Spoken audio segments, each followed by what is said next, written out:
introduce yourself and read your character's name and your, basically what you look like to your friends here. Okay. My name is Merritt. I have black hair, beard, black eyes. I'm very tall. I'm probably around 6'5", 6'6", a human. Very, very large man. Yes, and he has a bastard sword strapped to his back alongside a shield. And I believe you're wearing a chainmail? Wearing chainmail with plates, but mostly chainmail.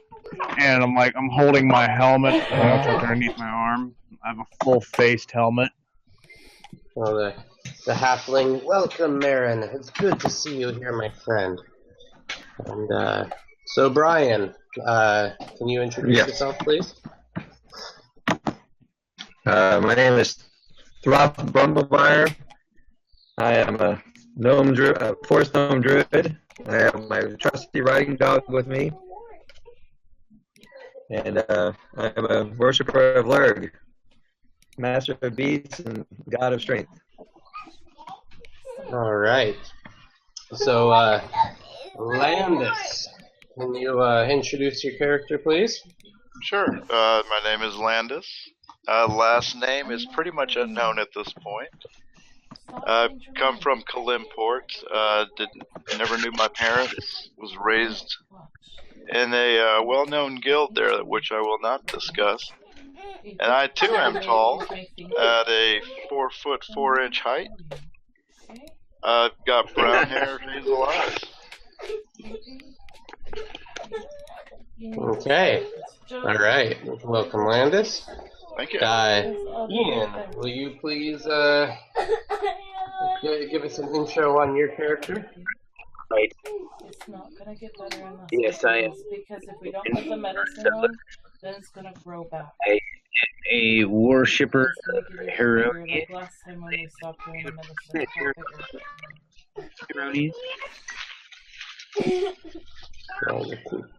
Cutting out just a little bit there, bud.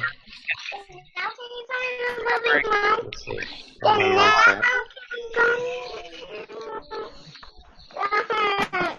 Alright. Trying to break through. Can you still hear us okay, Ian? Yep.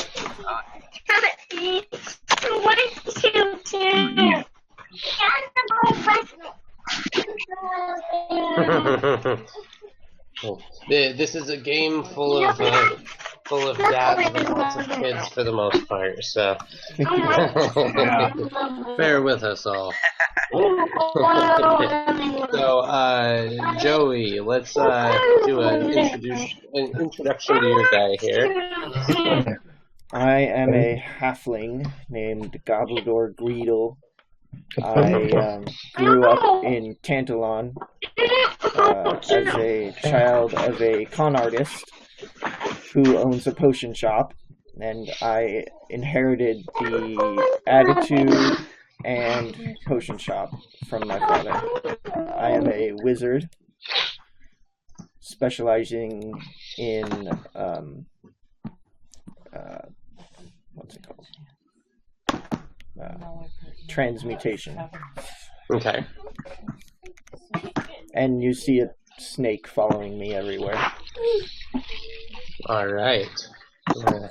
Snake familiar.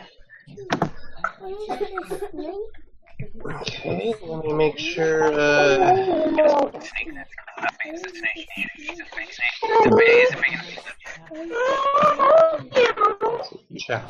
Okay, so this is an imagination game. You see the old human that's just been scowling this whole time. He walks over to the group now, and he says, "Nice to meet you all. My name is Alan. You ready to get this show on the road, or we got a long day of travel ahead of us?"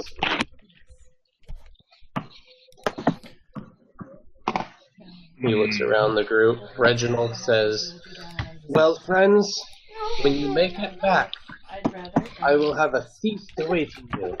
But until then, please go with us. Go with the protection of Pelor and with the strength of Cord.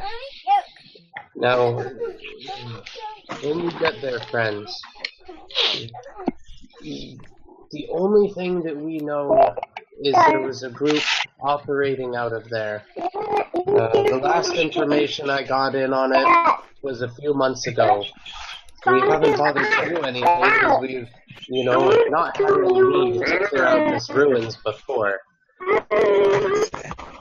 The ruins up on top of the tour are mostly destroyed. What we're more interested in is the basement underneath. I believe that we can make use of this and give these refugees a place to live and a place out of the city where they won't be preyed upon by the Thieves Guild and the various criminals about.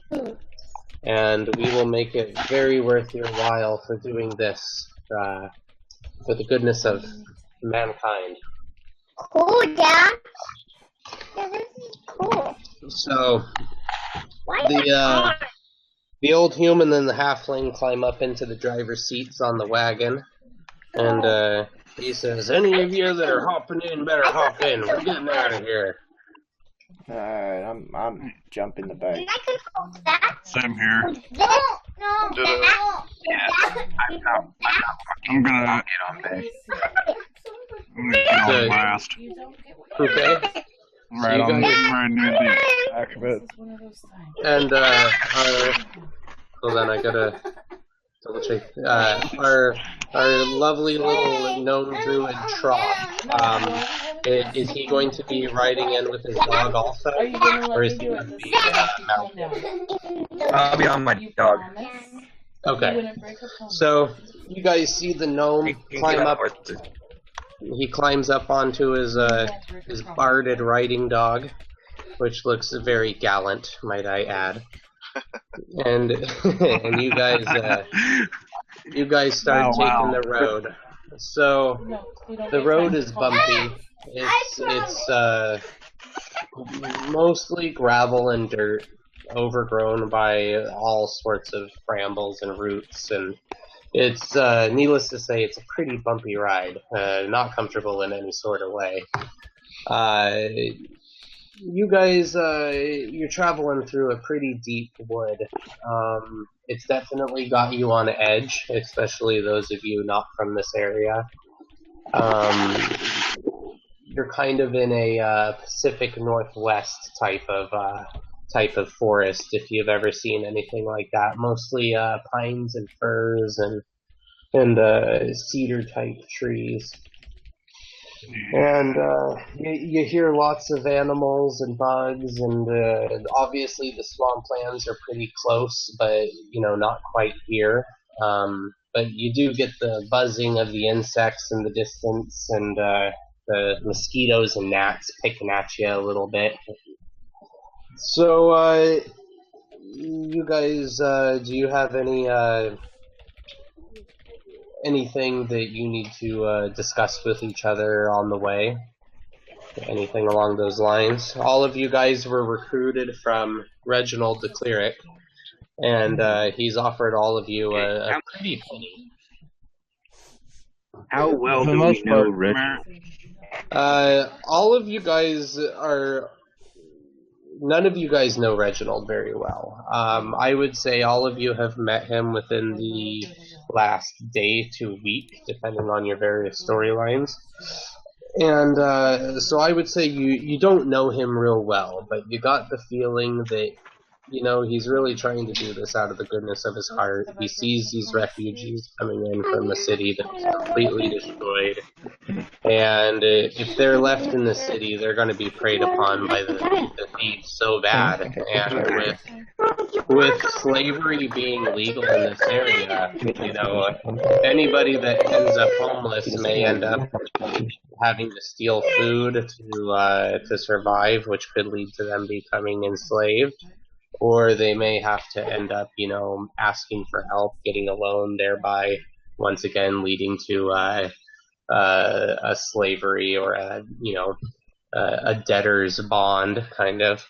So he's really trying to help these Okay. people so that they're not stuck in those situations. Okay. So I would say you guys all got pretty good feels off of him. Nice. So, okay. So the little halfling that's riding up in the front, he has nonstop been chattering this whole time. He's all excited about going, and you've heard him at multiple points talk about how you guys are gonna whoop up when you get there. He can't wait to see it. And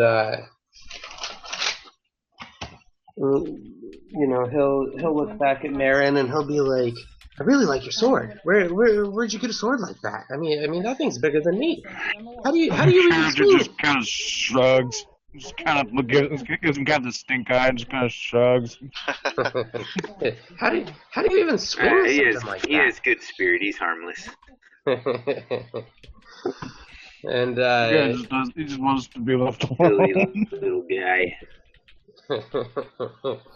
You know, me personally, you guys see I don't trust the little a dirtbag. group of birds fly in. It looks like 4 crows, and as they get into the area, you notice they start doing circles around the wagon, and they finally land on the back rail. At least 2 of them do, and you see they start chirping towards the druid. Give me 2 seconds, guys, because High five. I apologize, but none of you speak bird except for Froth here. I'm glad it wasn't that. Does that earn trust?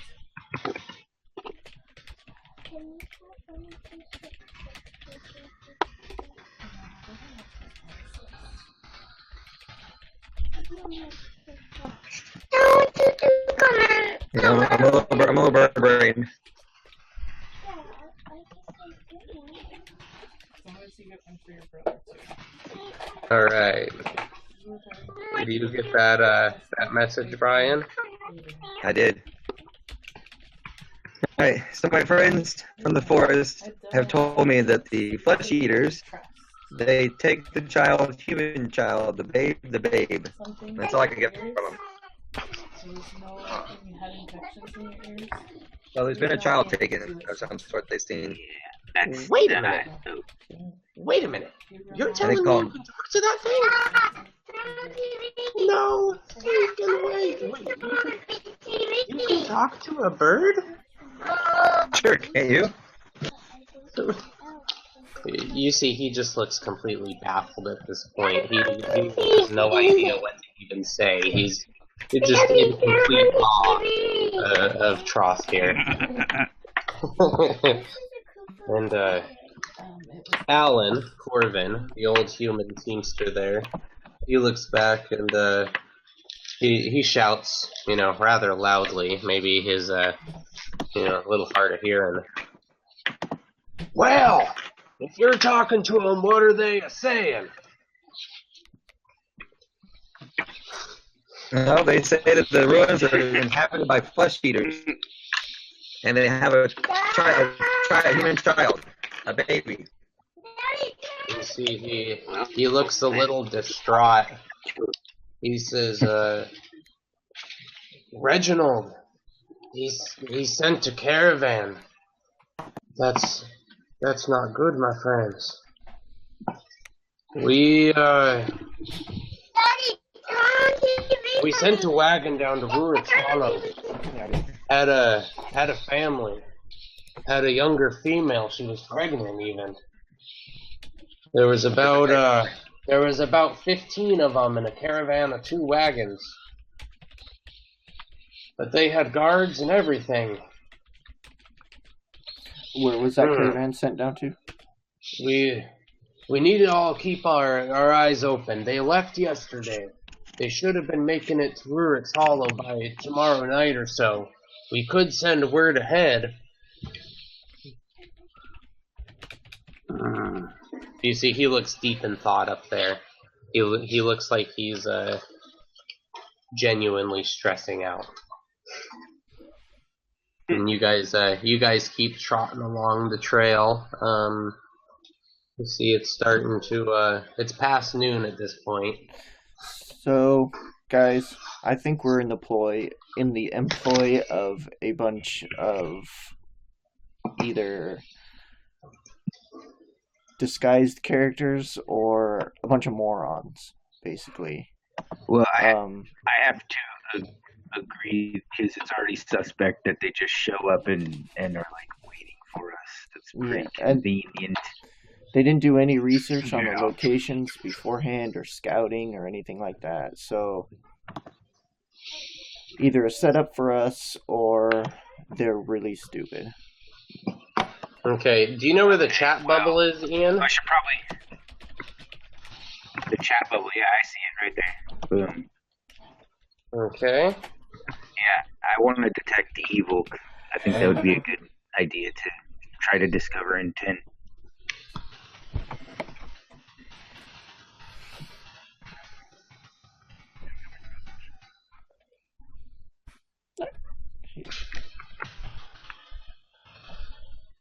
Sorry, guys, I'm not being quiet. I'm chatting with Ian here. Oh, yeah, that definitely doesn't feel good. I dropped to my knee. I'm not feeling good at all. You guys see, you see Leonin. Is it Leonin or Leonin? Leonin. Okay, Leonin. You see Leonin take a knee, and he's starting to turn a little green almost. I see this and immediately cast one of my 2 detect magics for today. Okay, do you mind me telling the party, or you want me to message it to you? Message it to me. Okay. 1 second.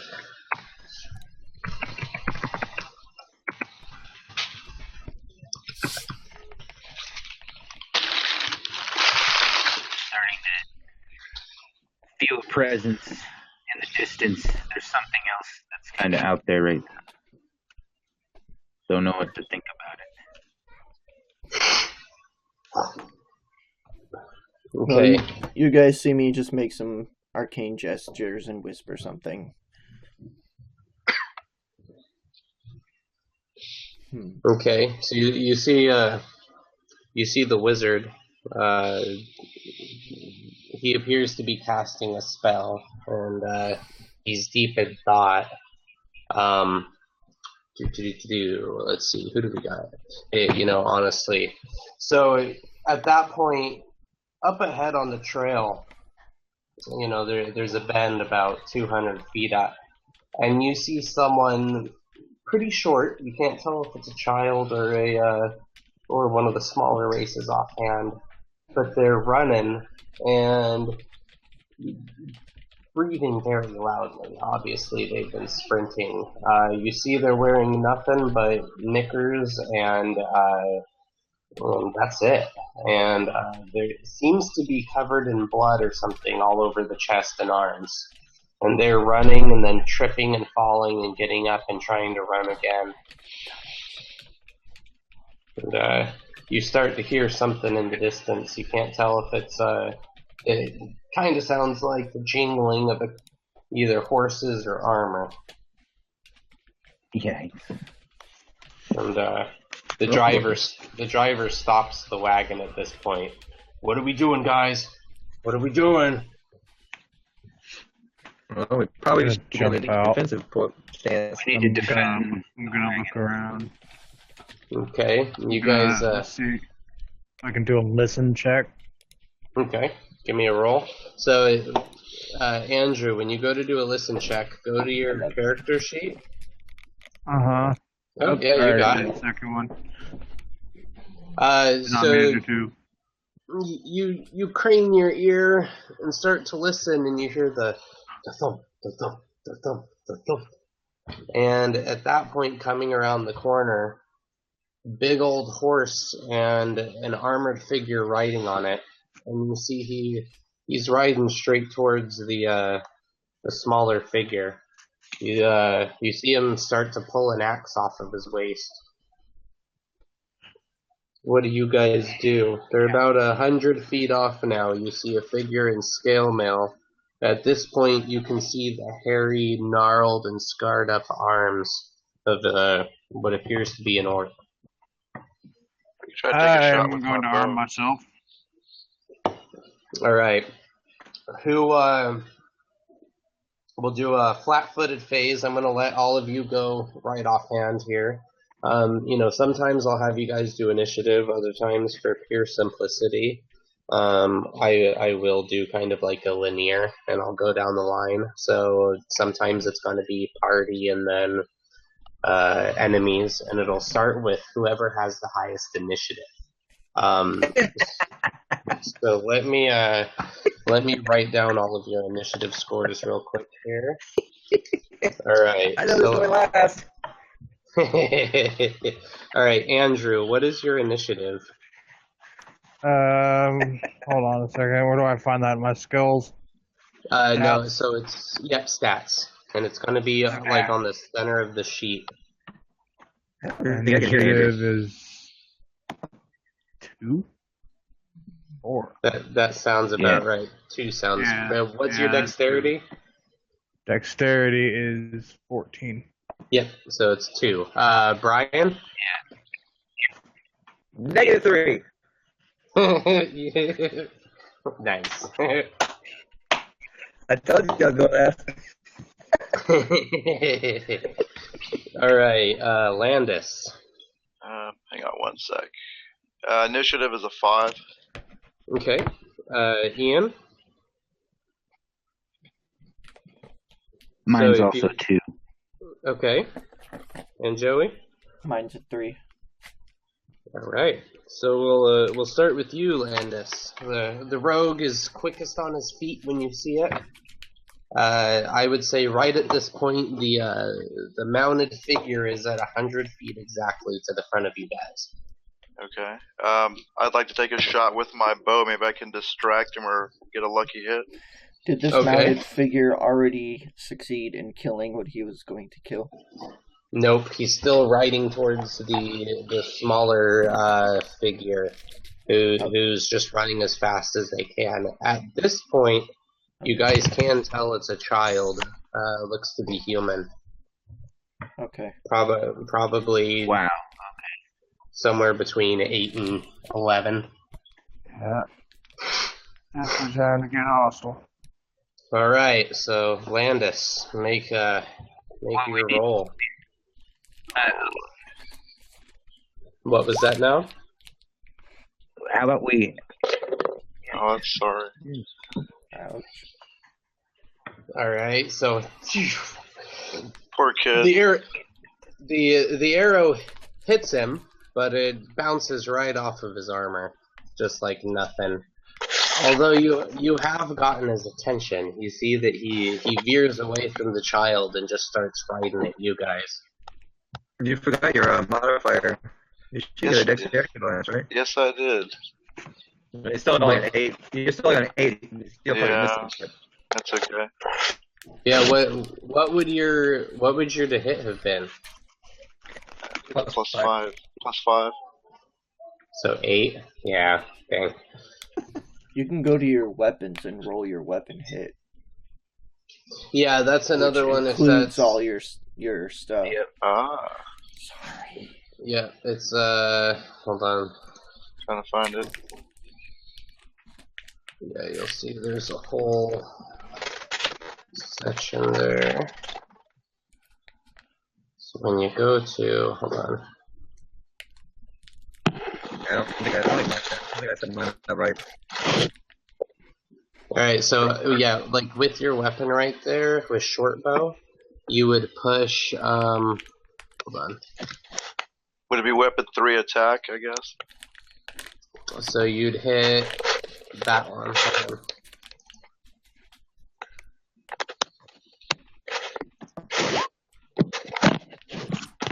See that? So that would be, okay, so see where on your sheet where for short bow, see where it says weapons specialized, and right underneath that is like a die 20 looking thing. Right. So if you click that, You can just go ahead and hit it, and I'll show you what it'll do. Both your to hit and damage, Okay. which you should have. Let's see, you have a -1 to your strength, I'm guessing. Yes.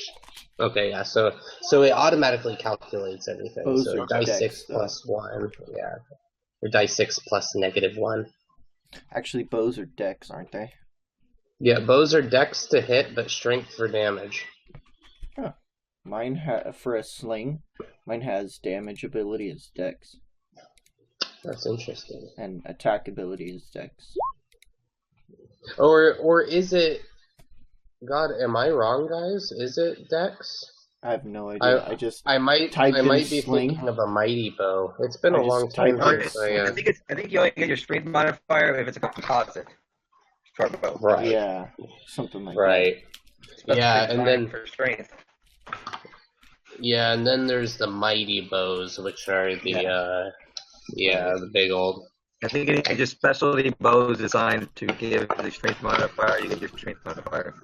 Right. It's just kind of a, Cool. it's the same with, I think it's like short bows, long bows, slings, all the same. Right. Yeah, I might be thinking of thrown weapons. I know that's thrown weapons are strength. thrown as Daggers, strength, yeah. spears, javelins. All right. So the orc has been distracted. He's now riding up at you guys, and he's starting to shout something. And you see him slowing down on his horse. Do any of you speak Orcish?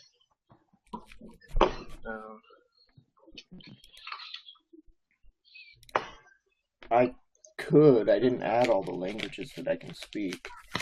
Well, I'll let you throw in your languages now if you so choose to have that one. It's orcs are pretty common in this area. It wouldn't be a long shot to say you would have known it. Yeah. Is that one you want to go with?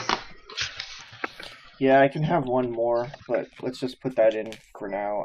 I'll think of them after this session, and we'll just stay with what I have now. Yeah, sounds good. Okay, so yeah, you get one per intelligence modifier. So Yeah, actually, I've got 4. So yeah, exactly. So you speak 6 languages between common and your racial language, and then your additional 4. Yep. So I'm gonna write down what you hear, since you understand that and nobody else does. All right. You all see him. At this point, he has ridden up, and he's about 80 feet in front of you by the time he stops his horse, and he turns his horse to the side and just starts yelling at you guys. Is anybody else going to do something? Because otherwise I will.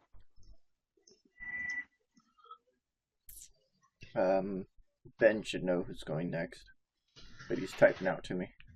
Yeah, it would be Joey right now, but for some reason I can't get my whisper command to work. Huh. Come on. Alright. It's not gonna let me here. Here we go. Let me switch it to there we go.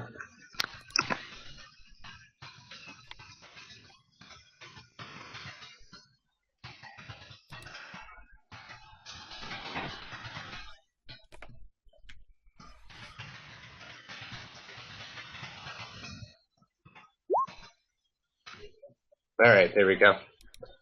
See that, Joey? Yep. So he shouts that at you, and he points his axe at you, and just kind of shakes it once or twice. And then in common, he says, "Why you attack me?"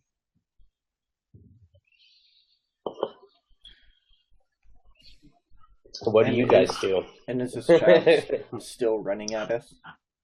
Yeah, the kid is still running to you guys. At this point, the orc has turned the horse to the right so that his left side is pointing to you guys.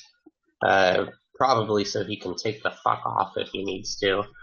And he looks pretty goddamn pissed off that you guys just attacked him for no reason. Let's see here. I'm gonna shout at him because you're chasing that kid.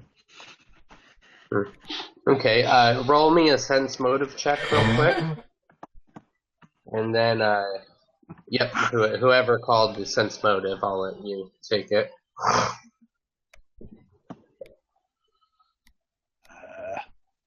So you go to your skills.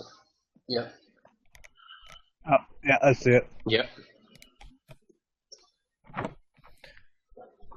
Okay.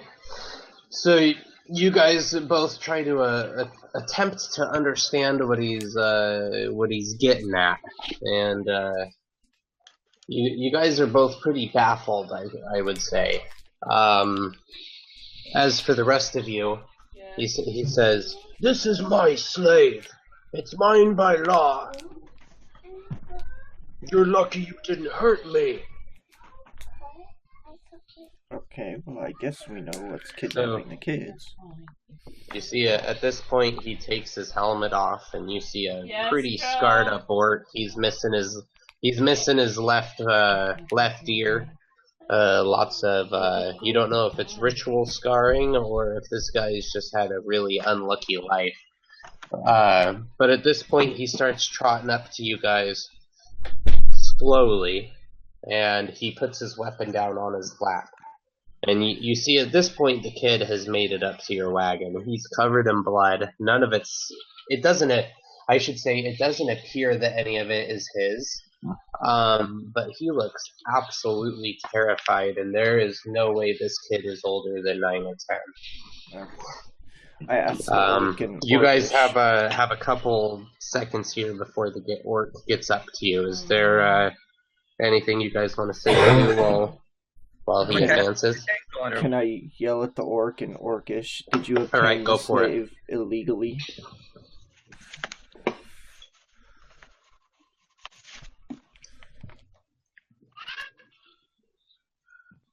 Okay. So you cast Entangle. Mm-hmm. Let me He's get considering the 40-foot. so what is your difficulty save? 15. Alright. Let's Need see. a reflex save. Or is it tangled? Otherwise, you don't half move. Alright, you guys see? Yeah, you see some vines whip up from either side of the track and a couple of the roots from right in the middle of the gravel road. They rise up, wrap around the legs of this horse, and you see brambles continuing to kind of grow up into his way and continue to wrap around his horse, and he starts to shout, and he's like, "Hey! Hey, what the hell?" And you see he starts hacking at the extra roots that start crawling their way up the horse towards him. So much for diplomacy. Alright. You feel a surge, Brian. All of you guys see, as he casts a spell and these roots start to grow up, you all see this light. It starts glowing at the fingertip, and it continues up the arms of our gnome friend. And then you see at that point his eyes start to give a greenish glow out of them. You see that the, Brian, I'm going to send you a message here. Okay.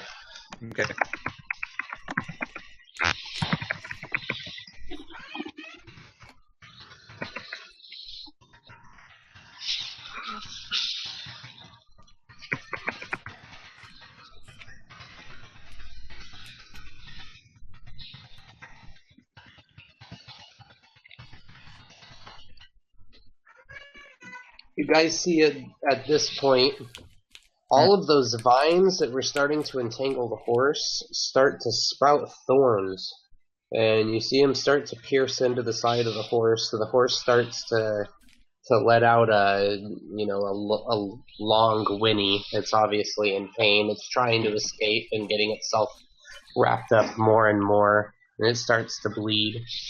And you see at that point some of the thorns manage to pierce into its jugular, and you see the spray of blood just start spraying all over the place. And at this point, the orc is thoroughly scared.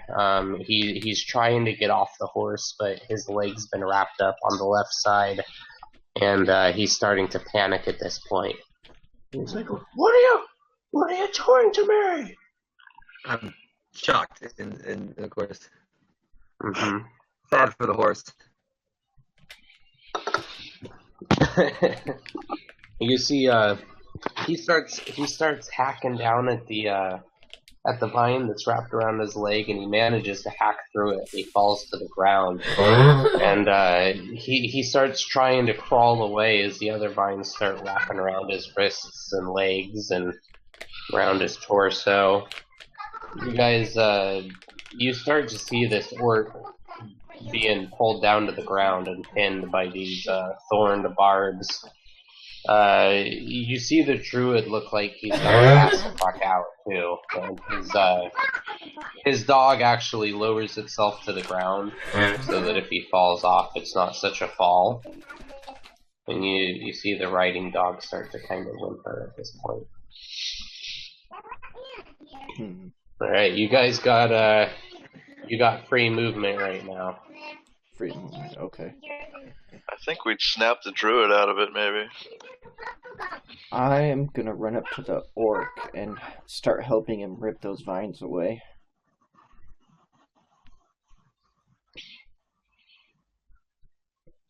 So I'm pretty much in a trance right now, right? I'm gonna follow up.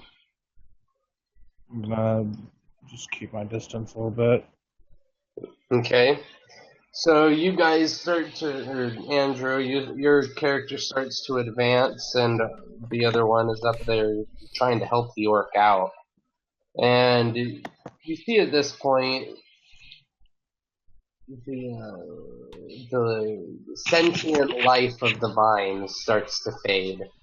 And we see Landis, we see Troth, kind of starting to snap out of it.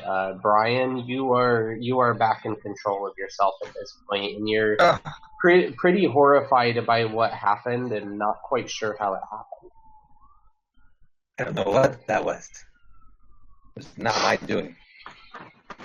You see the halfling in the driver's seat. His jaw has hit the floor from up on the driver's seat.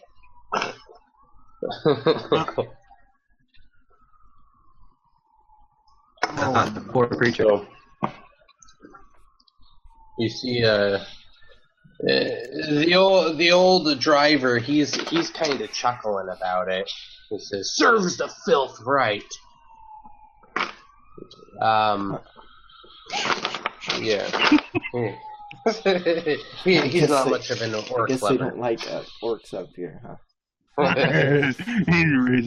He's racist to orcs. So at this point, you see the kid has climbed up into the back of the wagon, and the orc is unconscious, but he doesn't seem to be bleeding out. The horse is dead, however. The horse is pretty dead. Brian, Troth has a pretty he's having a pretty hard time with what just happened because he just killed an animal for one, and for two, it was completely on accident and uncalled for, and you have no idea how that even happened. And you guys see the gnome Troth looks a little disturbed by what just happened. You guys get the feeling he didn't mean to do that. I run back to the caravan because I know this orc is going to wake up angry, and I don't want to be close.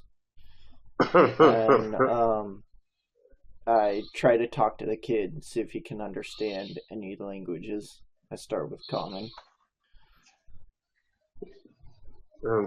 He nods his head. He says, I can talk. Kill him!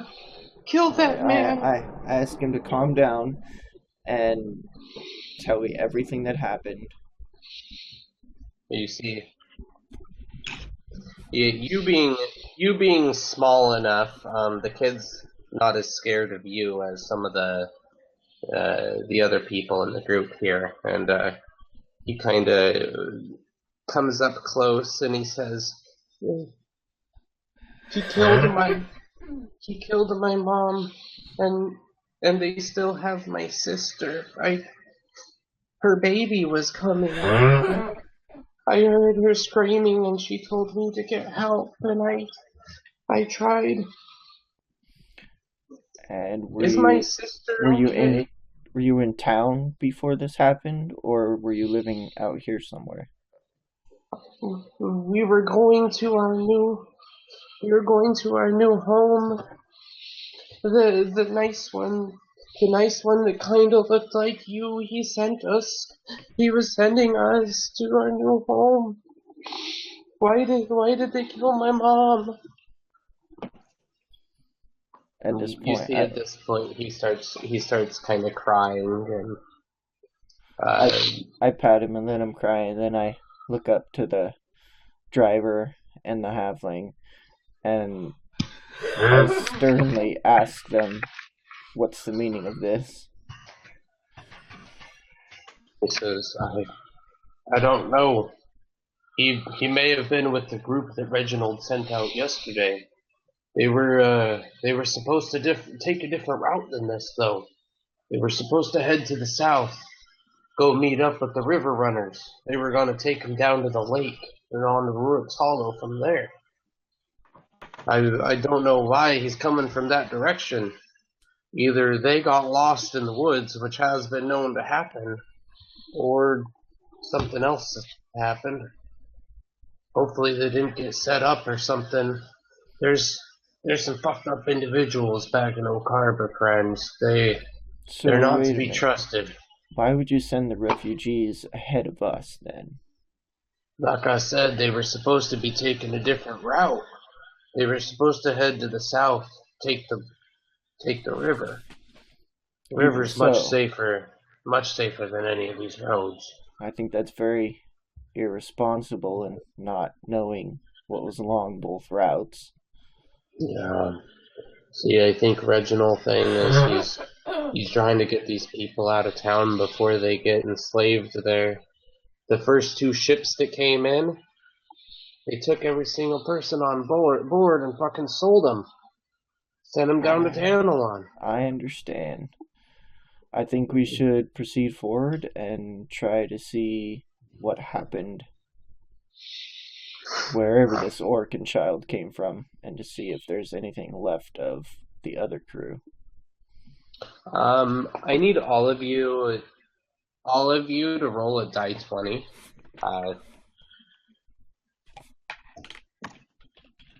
Just a straight 20. Let me write down what you got here. Ouch.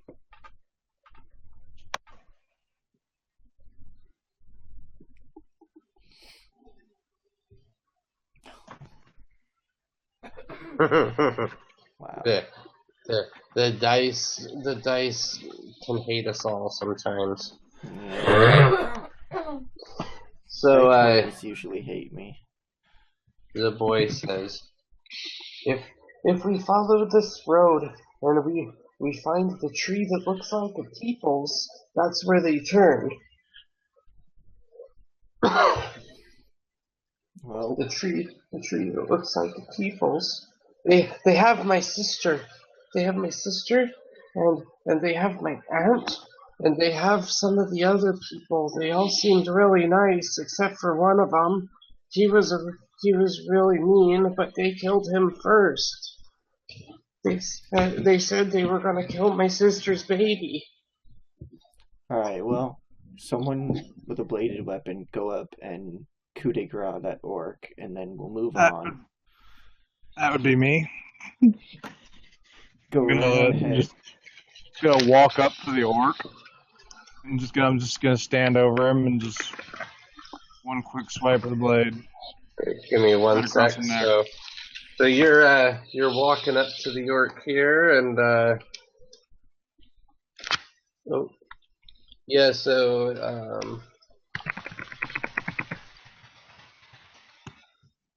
and I'm sending a message to Ian.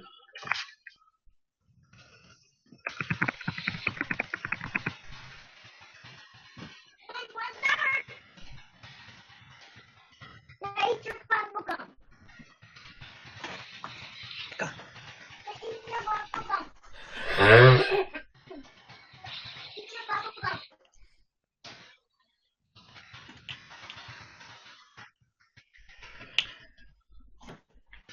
Eat your bubble gum.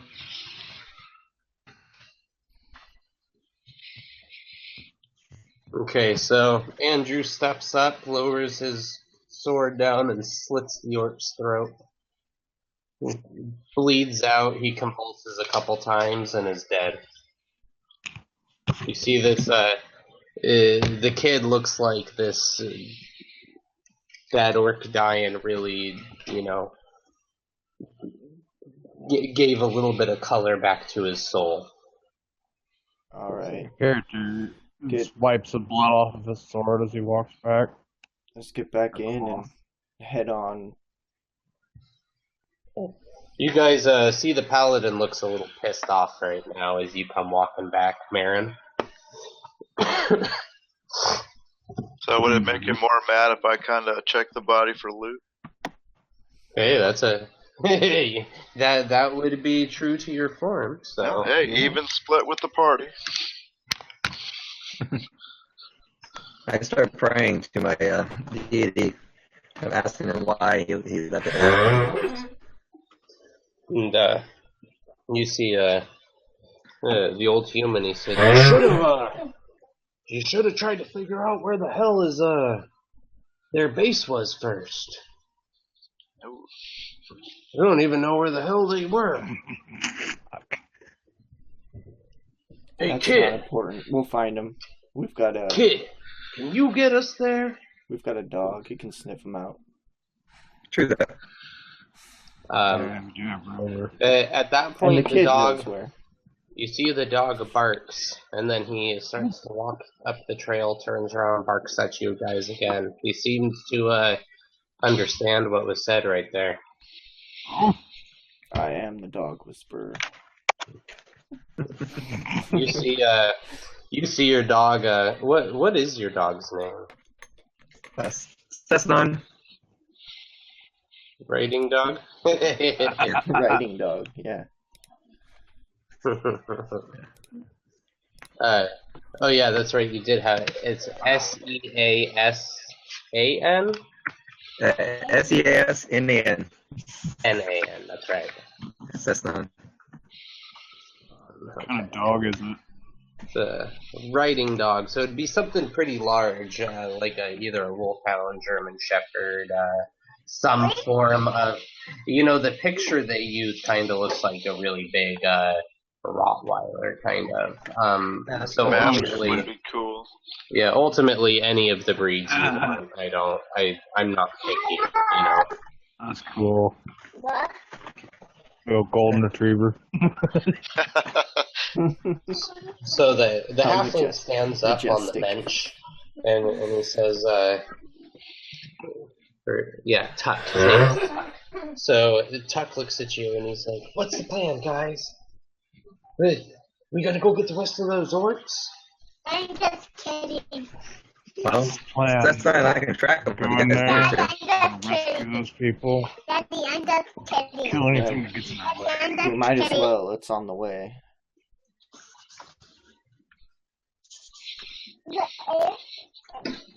Okay. So are you guys going to get back in the same type of marching order with the dog riding and everybody else or the dog Leading? being rode and everybody else in the wagon? Yep. Yeah. Okay. So you guys Okay, you guys are definitely going at a slower pace through this area. You see that the roots in the road have gotten a lot worse, and every time you guys go over one, there's just a really loud, just bam, bam, and everything kind of rocks around. The wagon's pretty empty for the most part. Here, I'll put it in your guys' journals at this point. Dun, dun, dun. It's not quite as loaded as that picture, but you guys can see everything that's in the wagon since you guys are riding on it. Are you guys able to see the item list on that? Yes. Yes. Okay, perfect. All right. And yeah, and you guys can edit that around and all that too if there's anything that you guys need off there. Obviously, that's what it's for.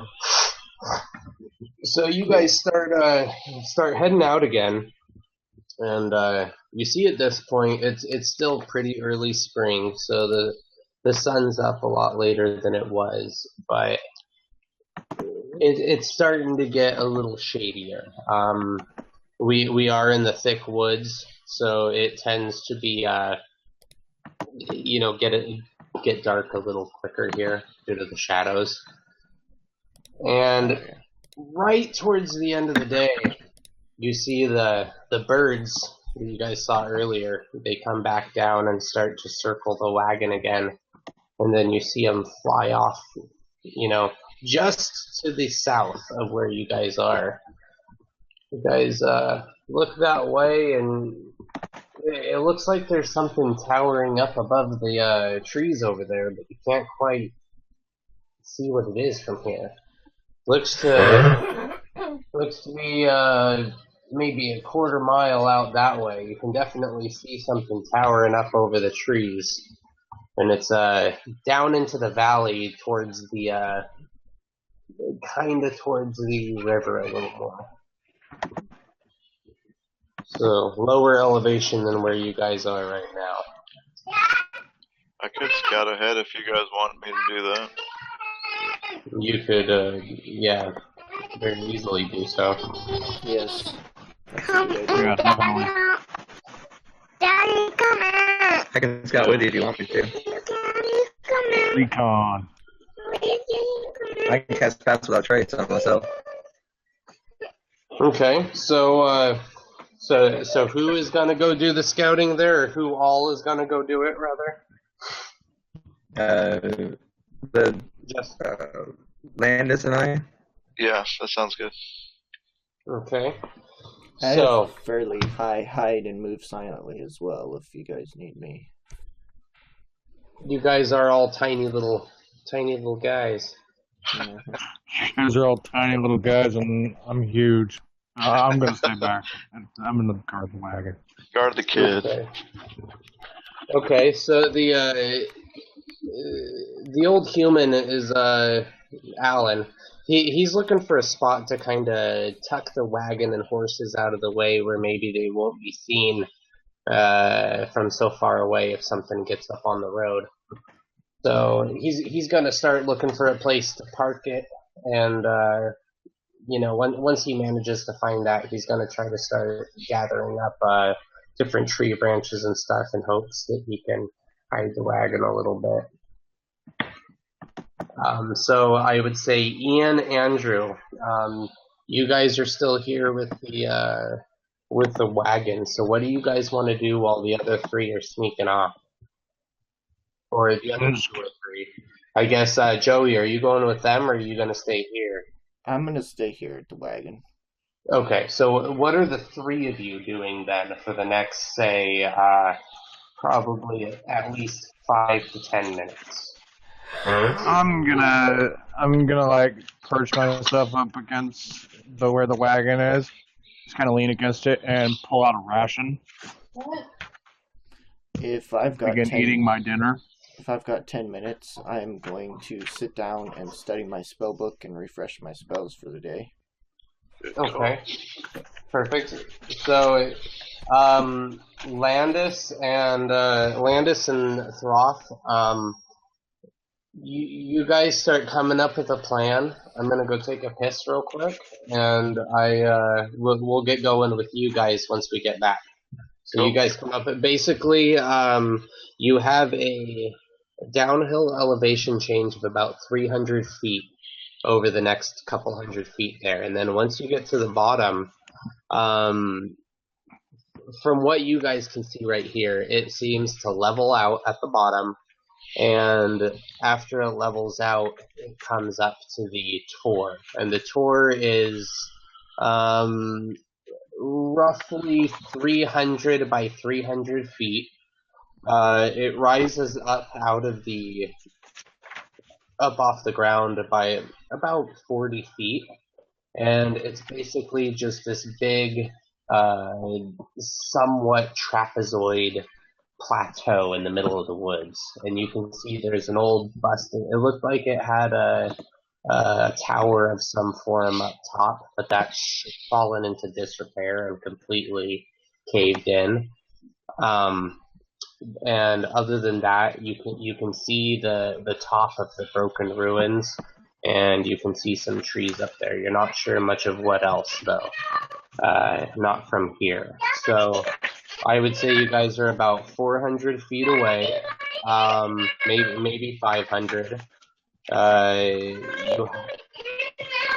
Yeah, and obviously you just have to find a way to advance on it. From what we can see here, obviously you can't see any type of guards watching or anything, but you guys are still pretty far away too. So, all right. So I'm gonna go take a piss. I'll be right back. Oh God. Is everything okay with you?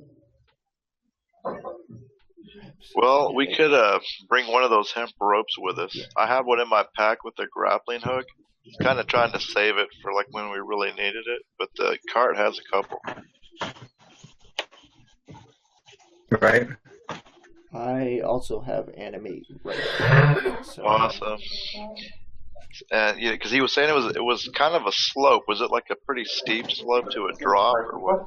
He doesn't like it. Oh, but I'm not coming along. So.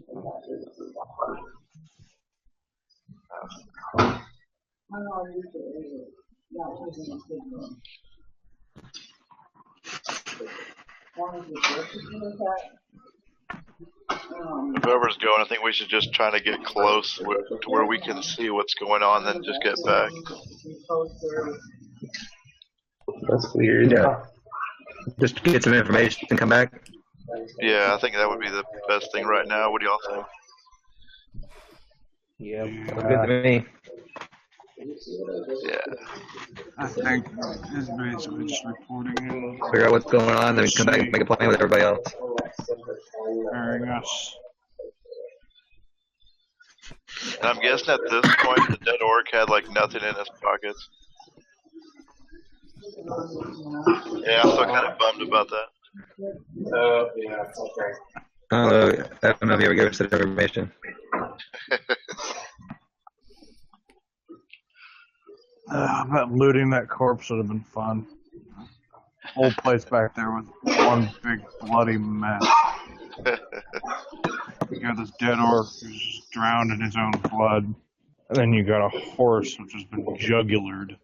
Carotid artery.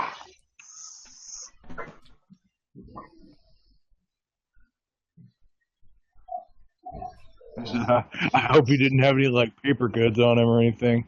That's funny.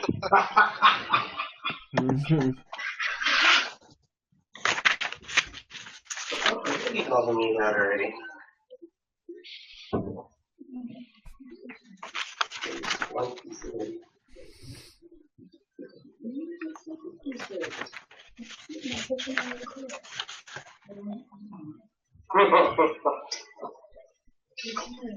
You're all good. I'm just happy to have food. Thank you, darling.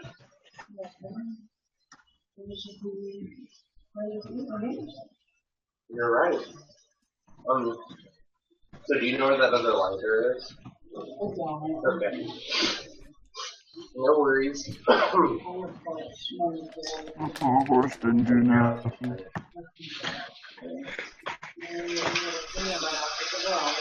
All it did was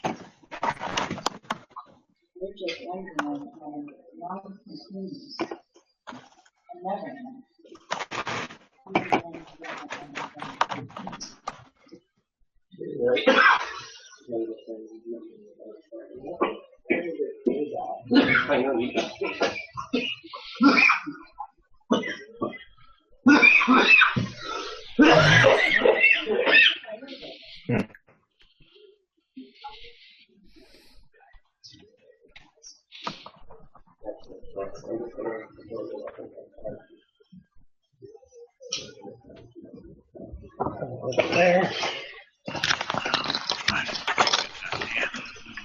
All right, gentlemen, I have returned. Sorry about that.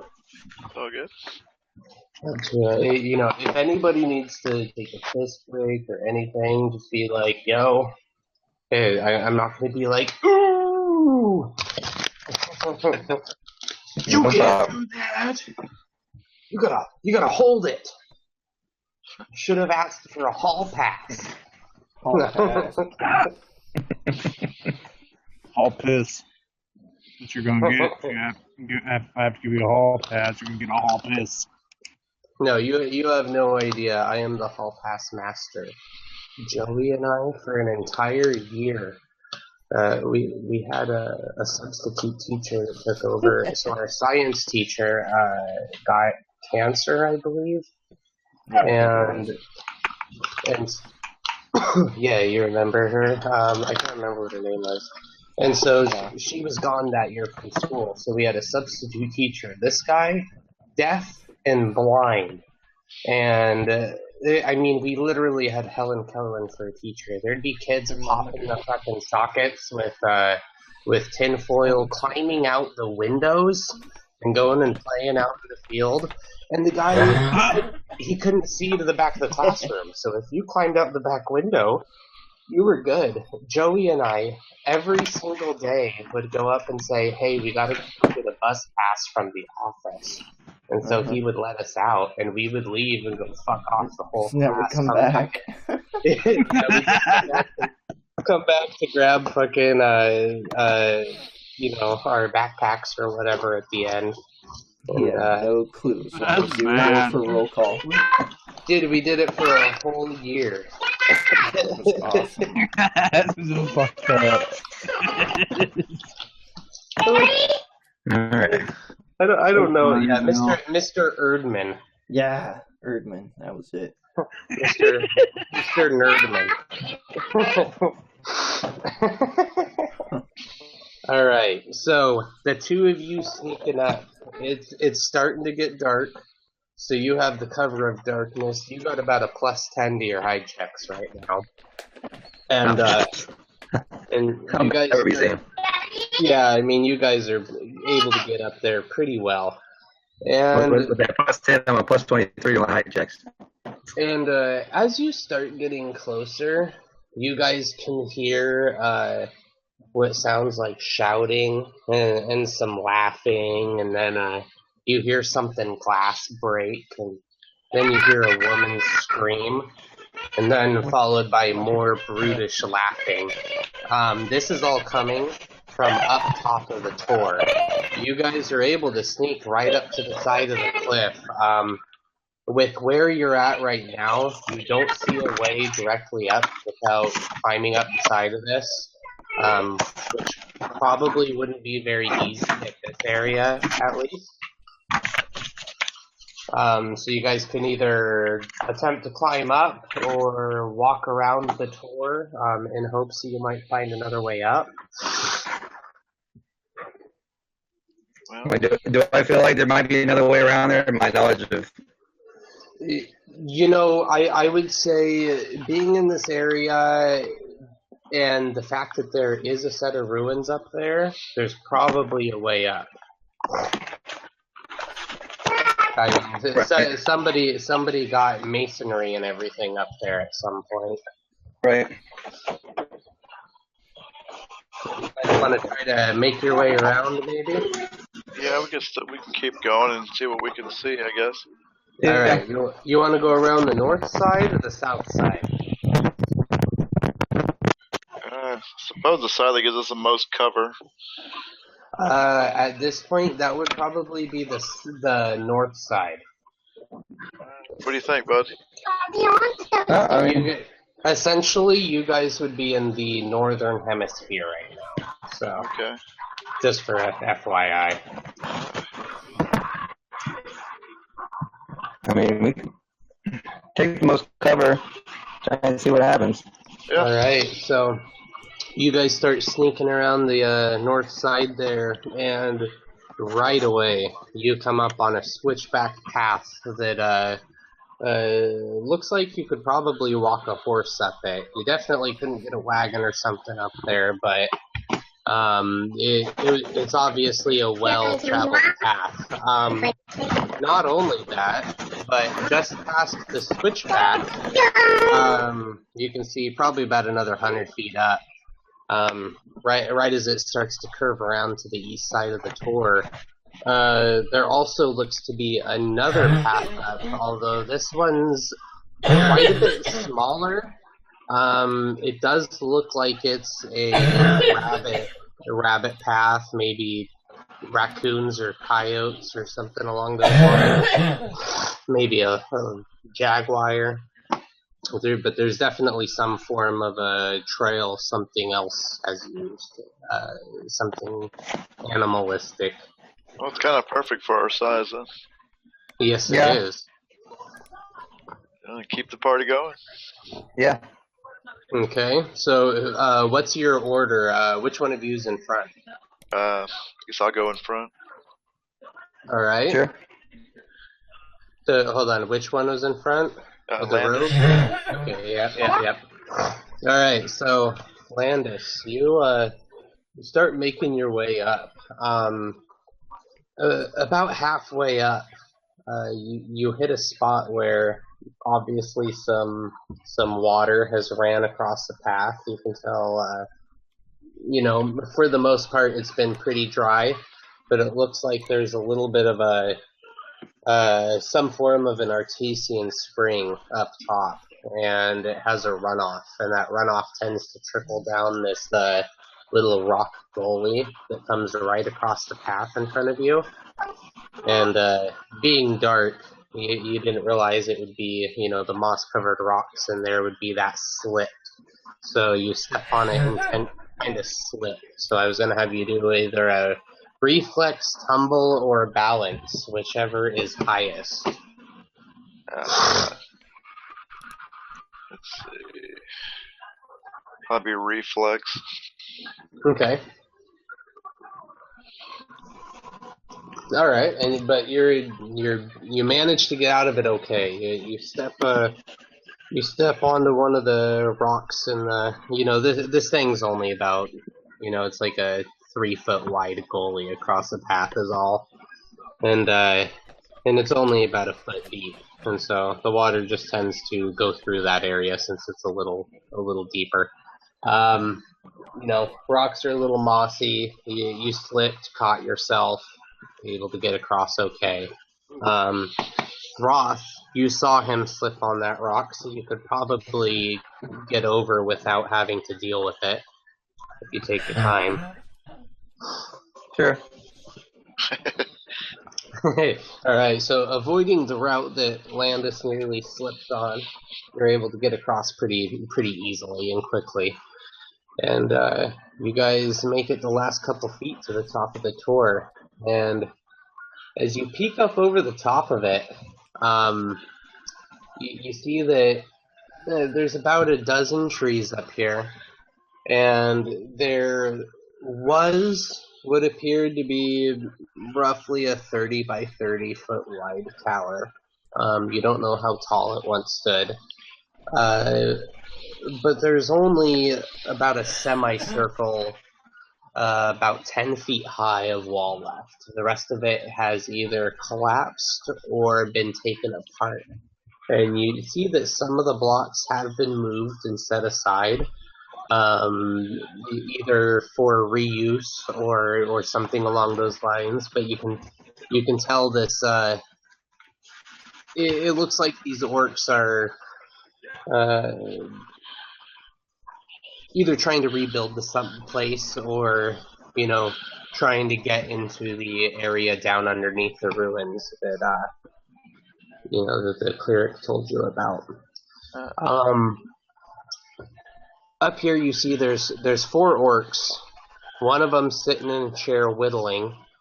2 of them are wrestling, and the other one's laughing and egging him on while he drinks from a tankard.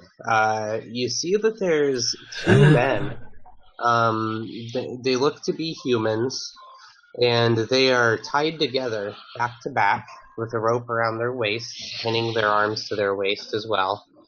And they're in a sitting position on the ground. One of them is looking in your guys' direction, but you can't tell if he sees you.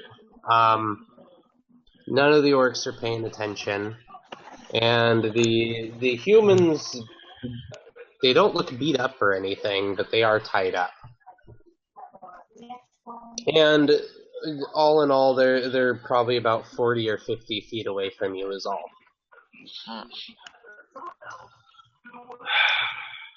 Can we tell if there's any campfires back behind? There's a campfire going right in front of the orc that's sitting in the chair whittling, and he's kind of whittling and brushing the stuff off his lap into the fire. You see that they have a little tripod set up, and he's got a cooking pot with something brewing in there. Every minute or so, he leans over and looks in, and then stirs it with a spoon, and leans back, starts to whittle again. So nobody's paying attention to you, but you can see everything going on here. You could even get up there and probably get quite a bit closer if you chose to do so. But there are 4 big burly orcs. Yeah. And 3 of them look to be intoxicated. What do you think, Buzz? Think we could try to get up there and whisper to him, or just go back and tell everybody what's up? Probably better just to go back and tell them what's up. Yeah, because we may need a little backup just in case. Yeah. Okay. We'll get back up, alright. Can we maybe head around the clearings and see if we can find another way out besides the way we came? Maybe try scout around and scout the edges. Yeah. What do you think? I'll just go in there. That might be, if we all the different ways up here. And just kind of stay on the edge and just kind of go around with the tour. Dad, I'm part of this. You want to do that? Yeah, that sounds like a plan. Okay. Let's head to the right. That works for me. So you guys are going up to the top of the tour and scouting out the top? Stay around the outside edge, the wooded area, and cover, just kind of start meandering along the edge and just kind of, obviously the middle area has been cleared out, right? Yeah, you were doing it up top though, right? Well, we're staying. Where were you going? And just going around as best we can, but then staying. Yeah, you could probably sneak around the entire tour on top as long as you guys took your time and were quiet. Right. That's what I'm saying. We can just kind of scout the tour. Okay, so give me some hide and move silently checks. I just want one of each from both of you. And still plus 10? Yep. Plus, I would actually say plus 10 to both because the orcs are being loud and obnoxious, and the fire's popping and crackling, and the one that seems calmer keeps shouting at his friends to shut the fuck up.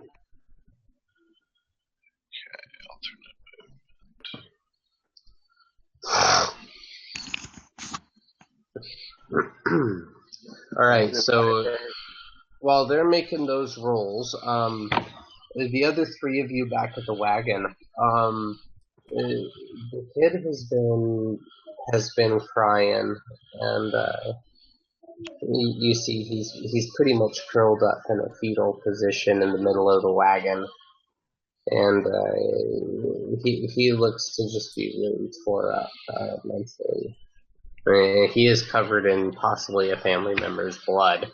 So, so what are you three gonna do while this is all going on over there? I don't really concern myself with anybody much. I'm just nose deep in my spell book. I'm just kind of on Overwatch. So, yep, Ian, you said you were looking around the perimeter. How far out about do you want to go?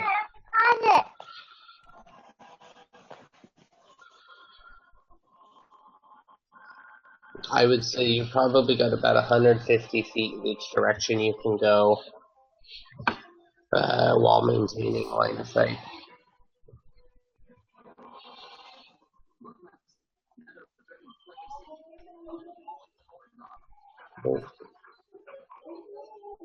Hold on one sec. I heard an oh my god from the other room. I had to make sure that...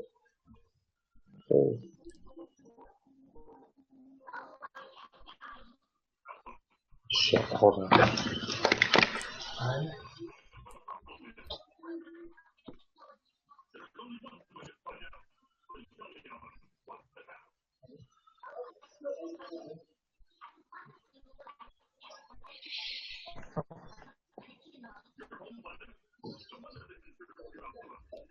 I typed in that wrong number on the second roll. It should be a 19, not 29.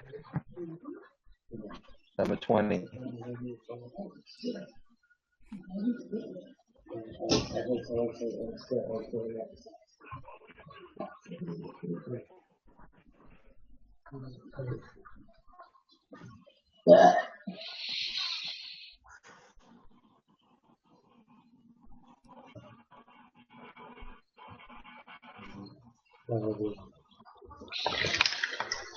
Alright, friends.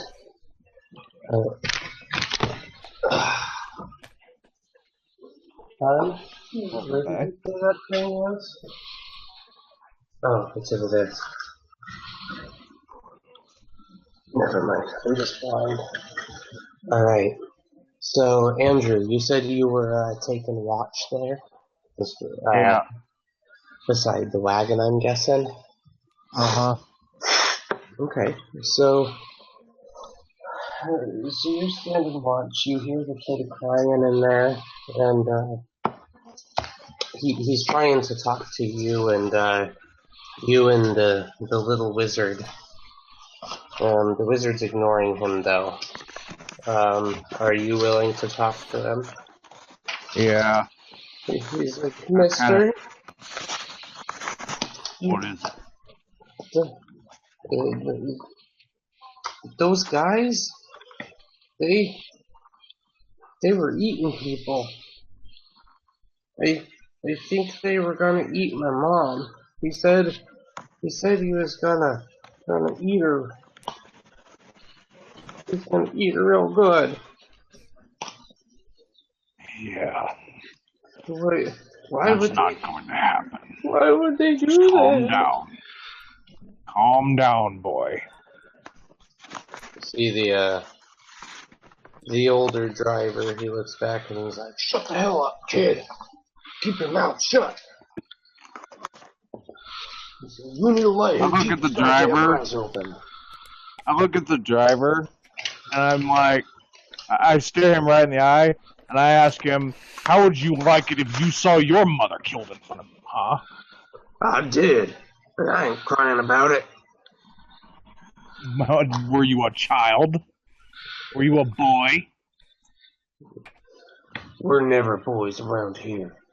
Gotta be a man. And the moment you're born, you get that, kid? See, the kid just, like, nods but doesn't say anything. I pipe up with a smirk. Probably did it himself and go back to the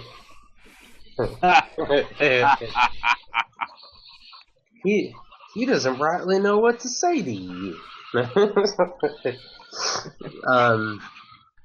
Ian, at this point, you've scouted around. You don't see anything that has alarmed you. It's been about 10 minutes since your friends left. Is there anything you three want to do, or do you want to just wait for your friends to get back? I'm just waiting.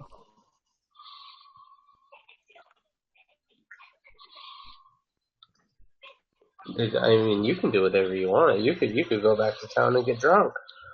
I won't come back soon. I just might. Screw you guys. I'm going home. I'm shocked he didn't bring it with him.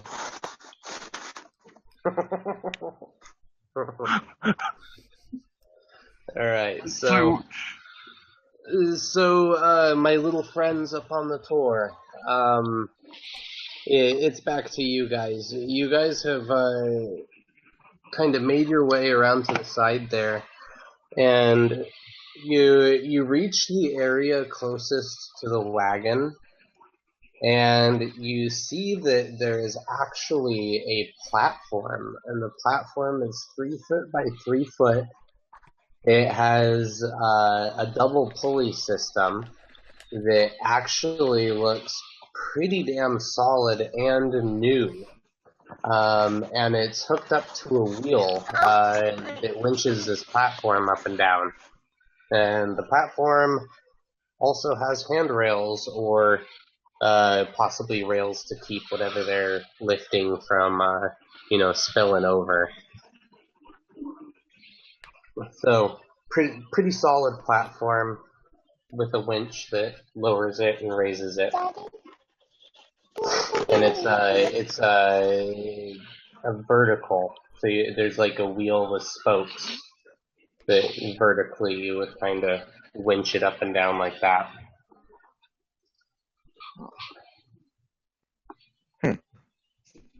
And that's all you find in terms of other paths as you guys scout out the top of the tour. As you guys come back around to the area where you guys came up, you hear this loud like thud, and the guys get really quiet. All the grab assing over there stops, and you hear like a tok, tok, tok, tok. And you see this old, hunched-over figure in a robe with a hood pulled over his head. He gets up to the top, and you hear him say in just a really scratchy voice. I mean, it sounds like he's hacking up phlegm with every word. And he says, "It's almost time. When I tell you to, bring them down." And you see he makes his way back down at that point with a thunk, thunk. You can tell that loud thud was a trap door opening, though. You guys think you may have found the entrance. All the orcs have gotten pretty quiet up there, and they all kind of stop what they're doing and start to look at the two guys that are tied up there. And they start whispering back and forth to each other in a language neither of you understand.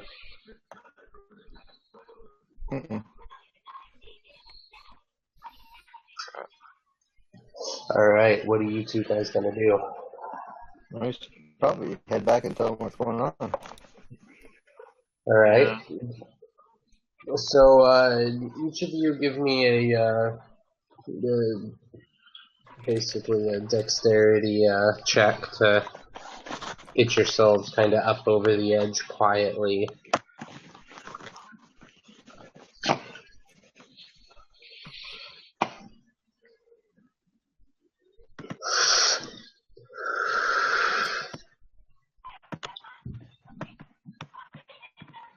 Yeah, that's fine enough. You just gotta not have a critical failure. Please don't have a critical failure, Froth. Watch him try to sneak over the Yeah, don't Should say do that that. now. It's only 40 feet. You Trips backwards, falls into the fire. Yeah, I mean, shit. Only like 2 to 3 to 6 damage. Yeah. Yeah. Not to kill me. Come on, pull my character up. It doesn't like you. Yeah, and it started to do one hand, I got a kid in the other hand. Hey, I know how it is.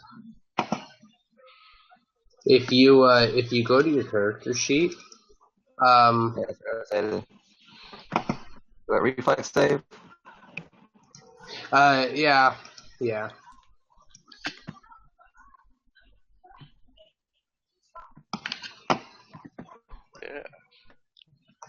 Alright, perfect. So you guys are able to get back down the smaller path pretty easy. And you start making your way back. Give me a sec here. Let me bust out the DM dice. You know, and if any of you guys, I mean, if you guys really hate the online thing, if you can just set up a webcam and just fucking have it pointed down at your dice, you could always roll hard dice too. I'm not one of those guys that's, perched on having to use the roller here. We would just have to find a way to confirm rolls. And I'm pretty trustworthy. I mean, obviously, if you roll a critical every time you swing, that's kind of suspicious. Yeah.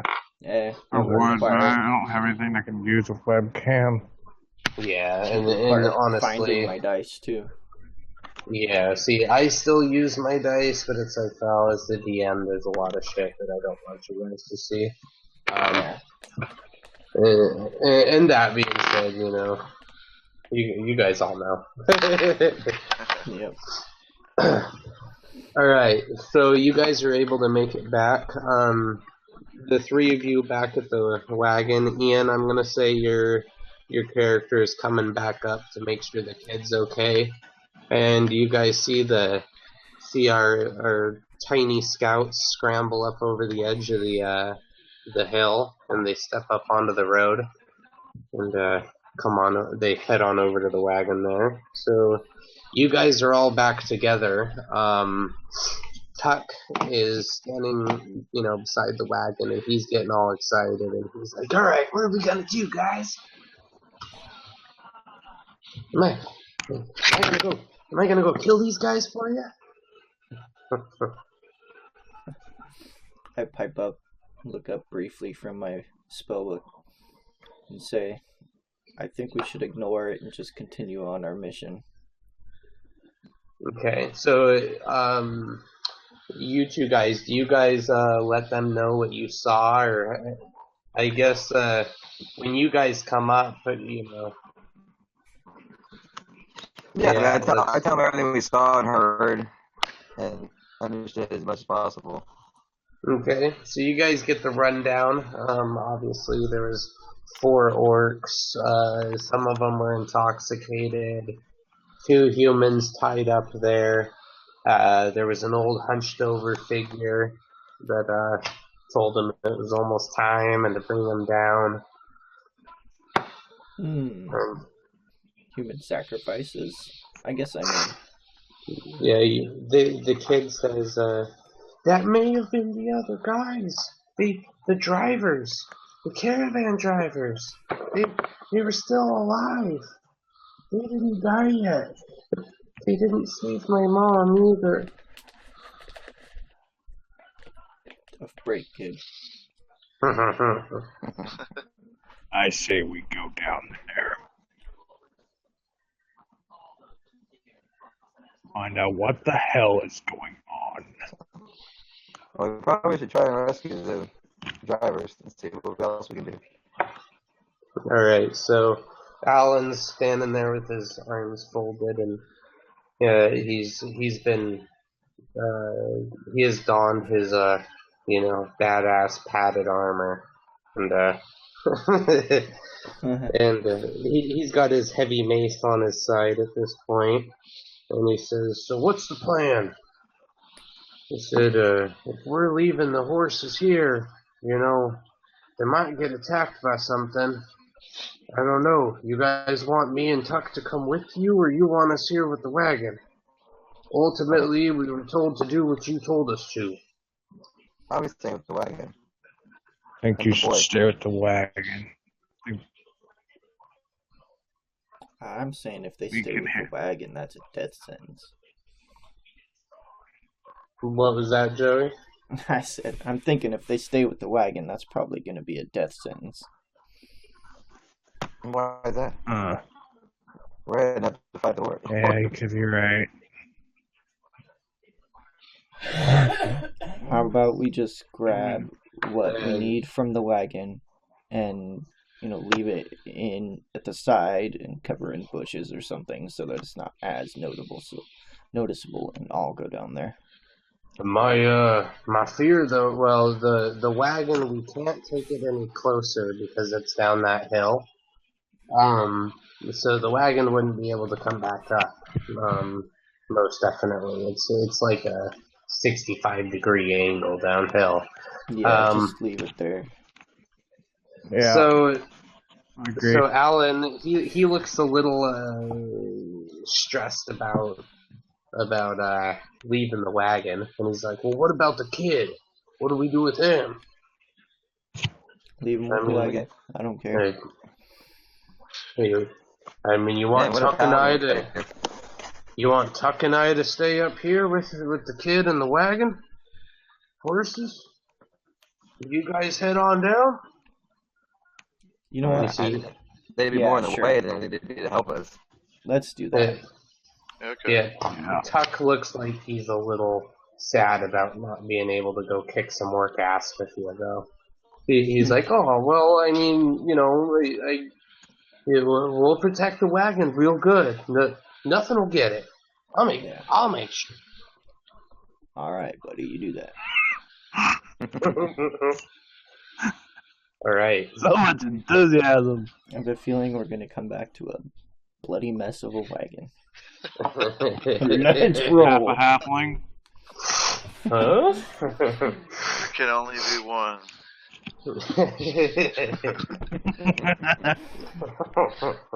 Alright, so you guys saw the path that they took to get down there earlier. Now, two of you guys are in a little bulkier armor. So you probably got to worry a little more about the climb up and getting there quietly. Yeah, either way, I'm gonna hide and move silently the entire way. Okay. You guys could also... I do allow people to take 10 and take 20. So for those of you that don't know what that is, on a skill check, as long as you're not like making a weapon or making a balance check to not fall into lava, for a lot of skills you can do what's called taking 10, which basically means you stop, you slow down, and you really pay attention to what you're doing. And taking 10 would be, so each round is 6 seconds. So when all of us attack, that's basically all happening in 6 seconds. So there's 10 rounds per minute. And so when you're taking 10, you're essentially slowing down, taking your time to get it done, and that gives you an automatic score of 10. You can also take 20. Now sometimes, like a climb check, you can take 20, take your time climbing up that, as long as it's not like a sheer surface or something. But even then, for rolls like that, you still have to roll a die 20 and make sure you don't critical fail. Or at least that's how I do it.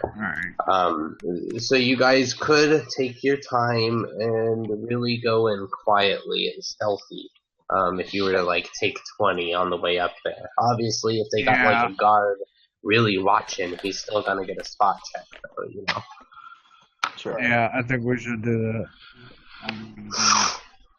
Alright, so give me your marching order. Are you guys marching front to back, rows of 2, spread out? How do you? I think we should be going in front to back, single file.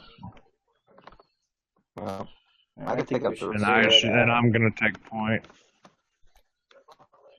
Okay, hold on. There's 4 people talking, so I. It's all good. So what were you guys saying now? I guess who wants to take point? That's me. I'll take point.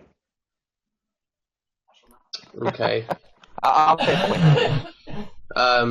I will say though, neither of you guys know exactly which way is the best way up, nor have you guys discussed where you want to go up.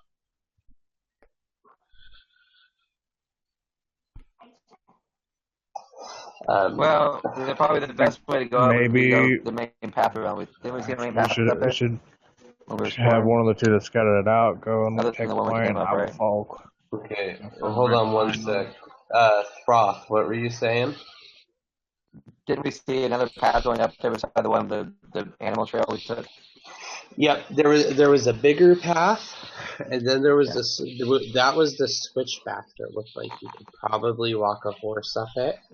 So that one was a little bigger. You would have had to go up single file, but that's definitely doable. And then there's the animal trail, and then there was that platform with the winch. Oh yeah, I was thinking of that one.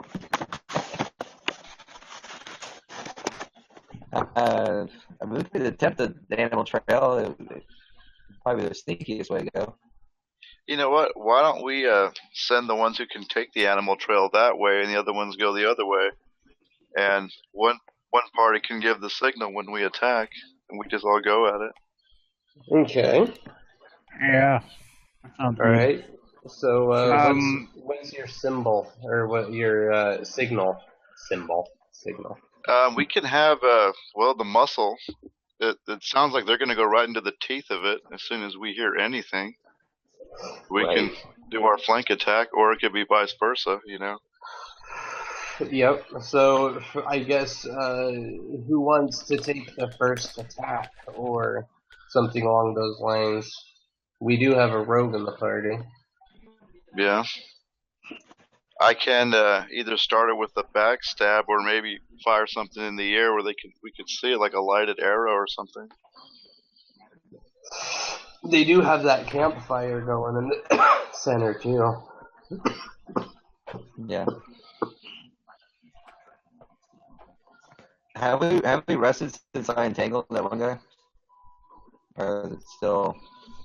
He's laying there dead on the road. No. Have we rested? Is it a day or is it still? Hate to break in like this, but I think I'm having trouble hearing. Hey, don't really wonder if I got my spells back. Yeah, I'm having trouble hearing. It's like a lot of the time it's just quiet talk. No one's talking. There might be a communication problem here. You can hear me okay, right? I can hear you okay. I can hear Landis, Joey. Can you hear me? Oh, okay, hold on. So Ian said very robot-y. Ian said he can only hear me. Can you guys all hear Ian? Yes. No. Oh, there we go. Now I can hear you. I don't see him at all. Okay. I can hear him now. Oh, wow. Okay. Yeah, I just had to reconnect, I guess. All I could hear was Ben. Yeah. Welcome. Yeah, I thought you ditched us, Ian. If you guys ever hit where you can't hear, just hit the refresh button. And if your screen ever fades and comes back, that's me hitting the refresh button. So, Andrew, can you still hear us? Yeah. Hold on, let me go in and do that. Okay, yeah, just hit your refresh. 2 different screens running the thing, so I'm kind of confused. Yeah, that can do it too. Sometimes when you have 2 screens open on the same device, it'll slow it down. So that could be why you're having problems with it too. Because it's trying to process what's going on both of those.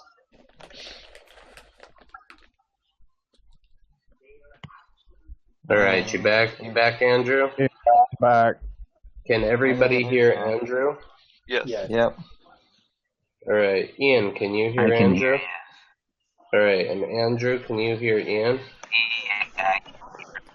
I can barely hear Ian. He sounds very quiet and very distorted.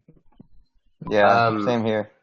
Can you turn up the microphone on his picture? I think it defaults to full. Yeah, I think it does. Yeah. So. Well, we'll just try to speak up. If not, we'll translate. It sounded like breaking up. Right. Yeah, me too. So you guys make it up to the tour. Yep, I can Yeah, hear that's you. all better. Yep. Okay. Alright, so you guys make it up to the tour. And you can hear there's some kind of a commotion going on up there, followed by a loud slam that just kind of echoes through the nighttime forest here. And it's gotten pretty quiet after that slam. None of you hear anything up there besides the crackle of the fire, actually. I'm gonna send my snake up really quick to just give a peek, so I can see through his eyes. You have an empathic link, over. right? I have what? Some form of an empathic link, right? Yeah. Okay.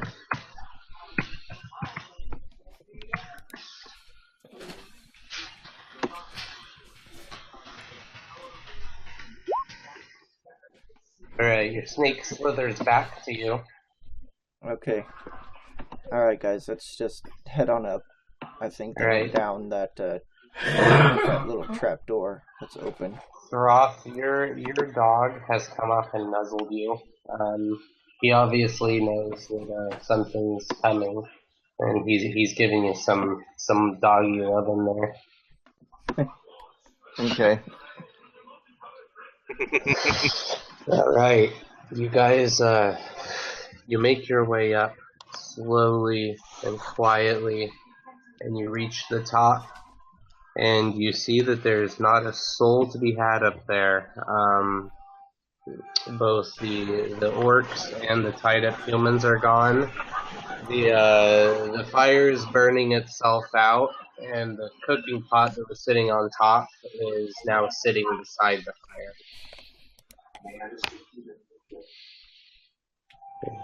You guys, you're all standing on top of the turret at this point, and you guys, you walk up, you see that you hear the crickets chirping in the distance. At this point, it's pitch black. It's getting pretty late in the evening. What was that? What was that? Okay. So, I thought Ian said something, but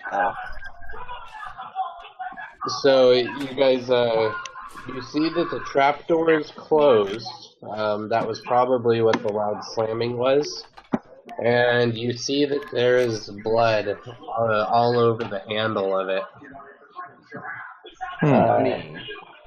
Yeah.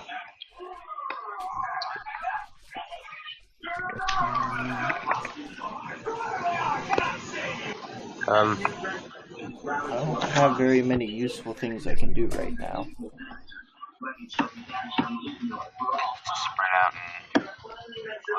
Let's send people. Well, let's open the trapdoor and look down or something. You guys want me to check for traps or anything before we touch it? Yeah, that'd be a good idea. Okay. Yeah. Traps, locks. That would probably be wise. Okay. Second.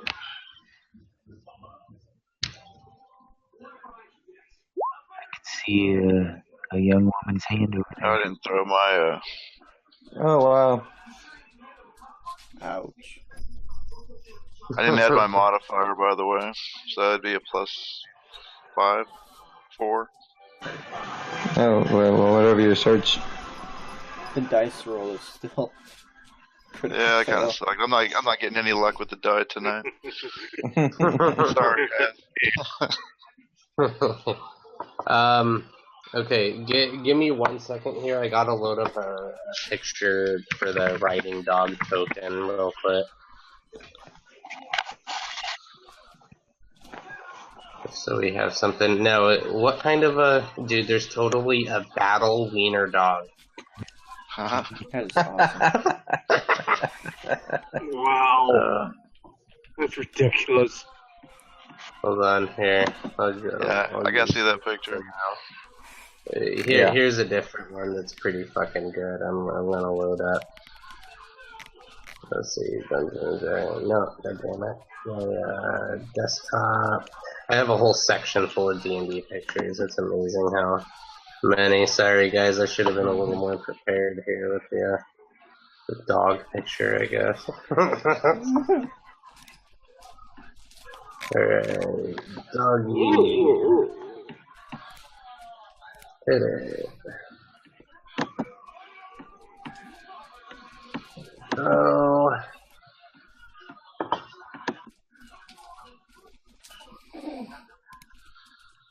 Nice. That's the best one. Okay. And I'm going to do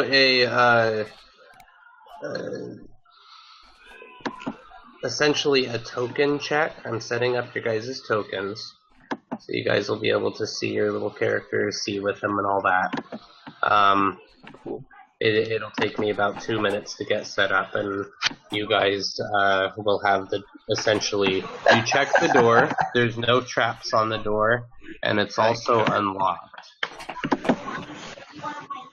Alright. Shall we head down? Well, that's... What order you guys want to go down? Yep, give me order and what you guys have in your hands, etc. Send the paladin down first. Now, as you pop it open, there's very faint light at the bottom of the staircase, you can tell.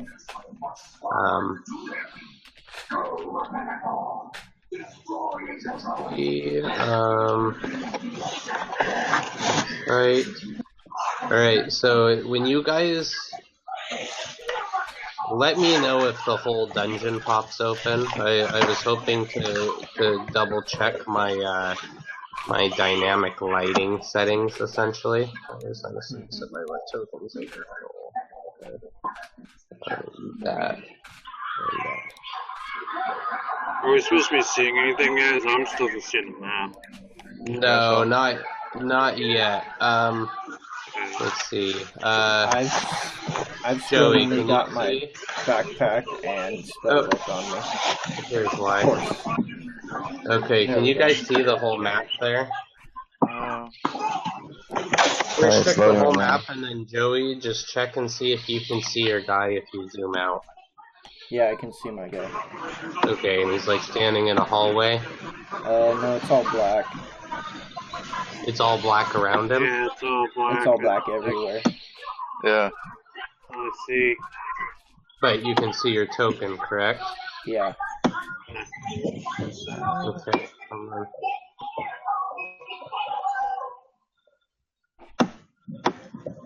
Oh. Hold on, I think I see something. Sorry, I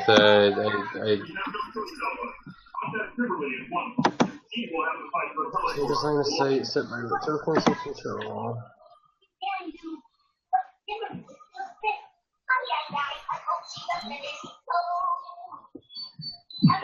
That's Power Rangers. That's hilarious. Oh yeah, my son was watching. He was watching it. Come on now. I don't know. I'm a bit. I like that stuff. Alright, so who's going to be carrying a light source? Is anybody? I have a torch. I have a bullseye lantern. It's like the heaviest thing I have in my inventory. Alright.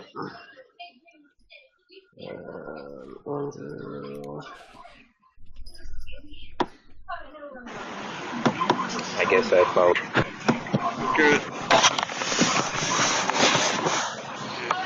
Okay. This time I was gonna do the straps on the shield thing, so I've got my. Alright, what was the radius for the radius or diameter for a torch again? Was it 30-foot diameter? Or is it...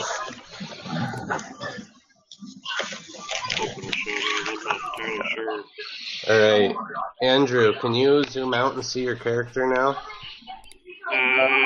Hold on a second.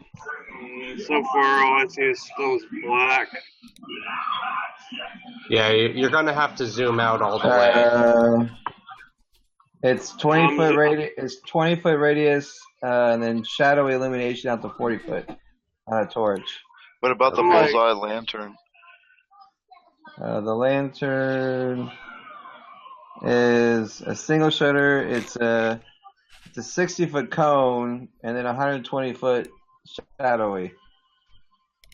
So it's a cone out in front. Yeah.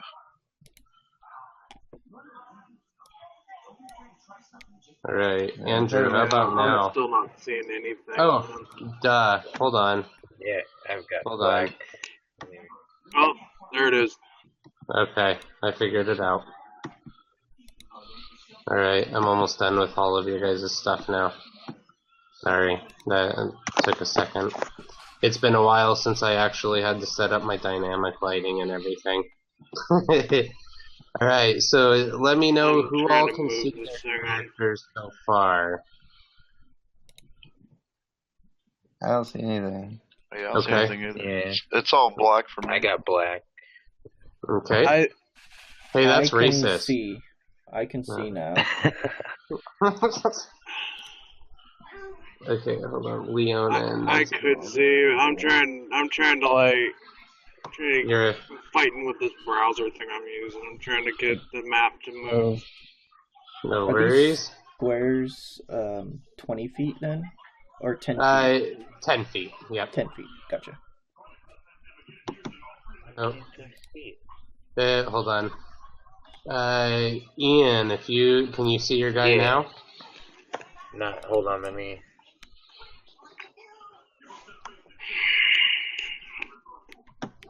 Alright, Throth, you should be able to see your guy, I hope. But you guys might have to zoom out a little bit. It's, if you were to zoom out, you should be able to see your guys in the, kind of near the top of the screen, near the center. If you zoom all the way out, you should see one lit up spot. Yeah, I see it now. Okay, I see it. Yeah, I see it. I just can't get any closer to it. Okay, and then I'm finishing up the last little bit. Oh. Okay. Lamb. You have to go to each token and click name and have sight and see light. So that's where I totally forgot to click the has sight. Your writing dog strikes near in the heart. I still don't see anything.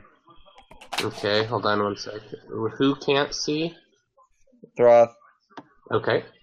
Fixing the problem then. And then we'll just make sure everybody else can.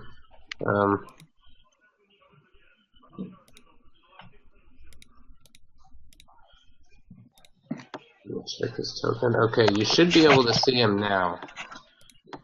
If you zoom out all the way, can you?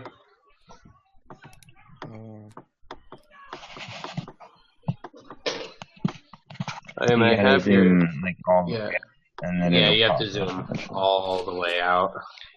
It's a pretty big map that I have loaded up here.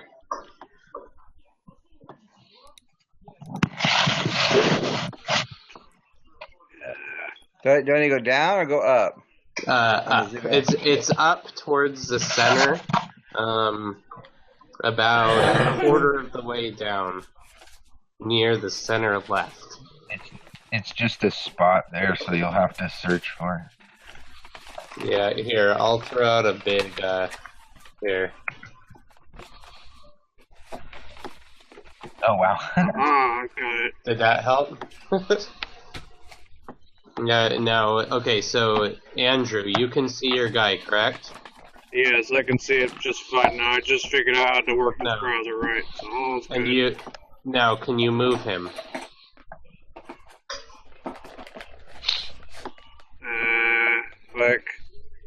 Yeah. Okay, okay, so, our rogue, can you see your guy? Yeah. Okay, can you move him? Oh, there we go. I know that. Should be able to click your little token. Yep. Oh, yeah. Beautiful. Okay, and Joey, it looked like you were good. So, Here, let me check. how about you, Throth? Hold on, You should be able to move both you and your dog. And if you click on your character and put your hit points in the circle that's highlighted green, it'll show a bar above your head of your health. Cool. And you can just edit that when you get hit, and it'll show it. Oh, so you put your hit points up there? No, just you. Okay, that's fine. What is that?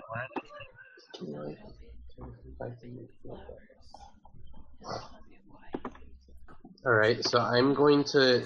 So let's make sure that we have the proper... hold on, one... I feel like somebody's missing. Am I just blind? Okay, there we go. Alright, so, light sources. Oh yeah, I see the flowers. I need to double check who all's carrying what. So Froth, I gave you a huge one. You're not actually carrying a light source, correct? No, I have low light vision, so. Okay. So, bloop, it's gonna get darker, guys. Okay. So and I'm not an evoker. I can't cast light. I've got that lantern still. Okay, and Andrew. Yeah, Andrew on his heavy windshield, he has some leather straps that make an X across it, and so he can kind of tuck a torch in there. As long as he's not fighting, it can get knocked out or cut in half or whatever. So, Andrew does have a 20-foot torch for the moment. That does increase that. So Andrew's got a torch. Our paladin, do you carry one? No, you've got a. Okay, so you got your bastard sword and whatnot out. I apologize. Who was carrying the hooded lantern? That's me, Landis. And did you have it out? Yes. I'm also holding my short sword. Okay, and it gives a 60-foot or something like that, doesn't it? Yes. 60-foot cone. And a cone. Depends which way I'm aiming it, I guess. Okay, so I'm gonna go. Let's try this.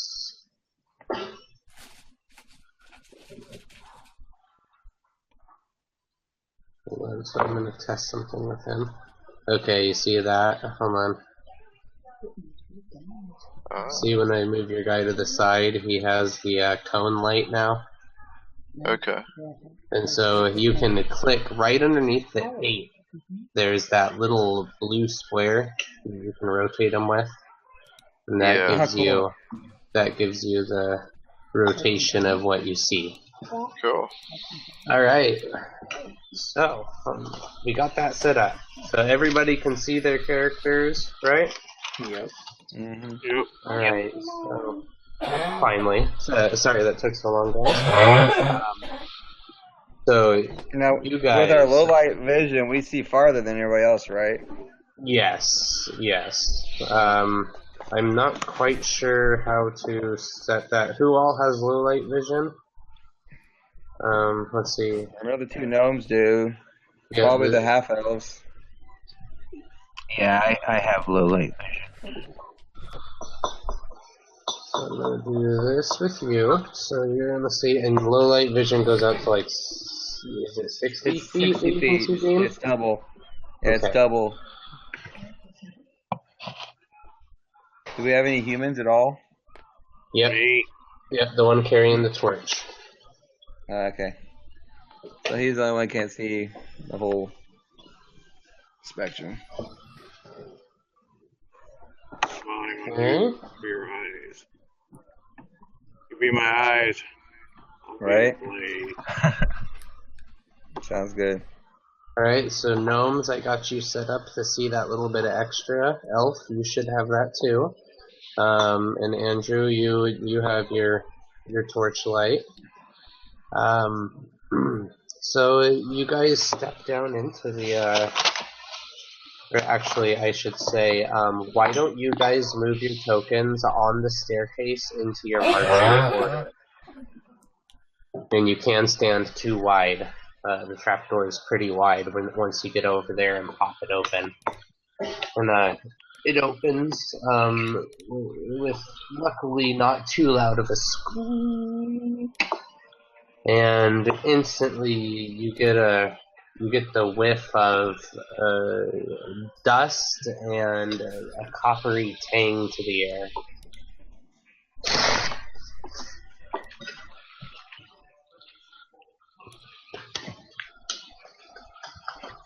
Alright. I didn't know. Do you guys take any actions before you step down in? I cast mage armor. Okay. How long does that last? Let me look. Just so I can I wanna. keep track of it. I'm gonna detect evil. So. 1 hour per You feel so a I got it presence for 1 hour. Okay. I'm gonna listen. Okay.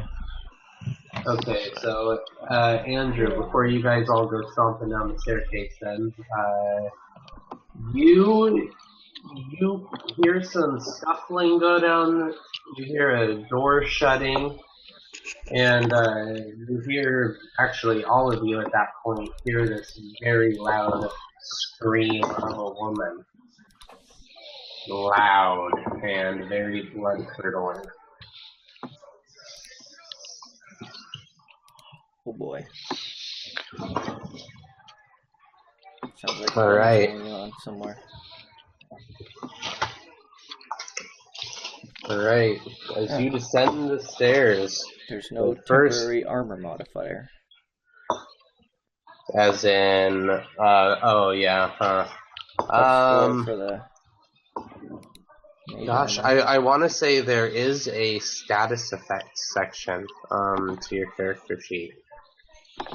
It's down, hold on 1 second, I'm just gonna help him look for 2 seconds, guys. So I switched your sheet to all there.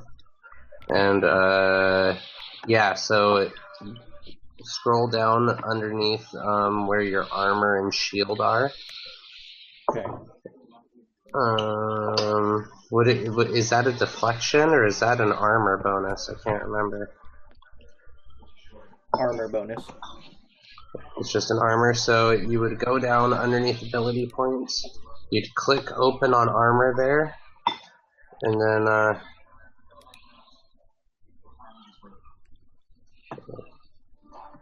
oh, weird, I wonder why it won't let you do that. Alright, I guess that's an armor and shield here. I don't have either of those, so I'll just go. That's okay, I'll just... like that, and do 4. Yeah, that'll work. Yep. Okay. Perfect. You might have to put, hold on, did that put up the right amount? I noticed in some of those, so when you put it into the macro down there, like I entered his armor class, his natural armor class into his dog. If you put it into the macro and you just put 4, it adds 40 armor to him. So you have to actually put 4.0. So whenever you're putting into macro, just make sure you do 4.0 rather than just 4 by itself. Alright, so you got that handled. So you guys see the wizard cast a spell, and for a brief few seconds, you guys see a blue shimmer around his body and his arms, and then it kind of fades away. You guys descend down the stairs, and the first thing that hits you is the smell of rotting meat. And the coppery tang only gets stronger from here. As you get down to the body, you see there's 4 bodies scattered around. Arms and legs have been dismembered on a few of them. These definitely look like they may be some of the missing group. You can tell there's different sexes here, not just men or women. And the 4 bodies that lie scattered about the room are pretty fresh, it appears. So you don't think that the rotting smell is from those. At the back of the room, you see a cave-in that's from the floor almost to the ceiling, although there is a little space there along the top, roughly about, maybe 1.5 feet on one side. The other side is full all the way to the ceiling. So on the northern side of the cave-in, there's a little void you might be able to peek your head through and take a look for. What do you guys choose to do? You're free to move around in the room. You see that there's a door in the northern side of the room, and there's 2 doors to the southern side as you get to the bottom of the stairs and just look in. I think we should check the northern door. So climb into the top of the stairs. The floors and walls look to be mason, or they look to be dwarven masonry. Not the best stuff you've seen, but it's definitely dwarven. Every now and then on the wall you'll see some little graffiti carvings. It looks like this place has been in disrepair for quite a while. Some of the masonry stones on the walls you see are cracked and in disrepair, and you definitely think you should keep your wits about you down here, especially seeing as part of it's caved in.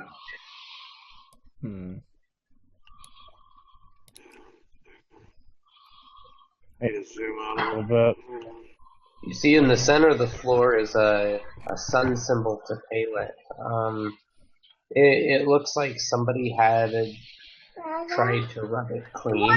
Maybe they were, trying to see what it was for identification. Maybe it was one of the poor unfortunate souls, trying to clear a symbol to pray to Pelor before they got butchered. You're not quite sure. The doors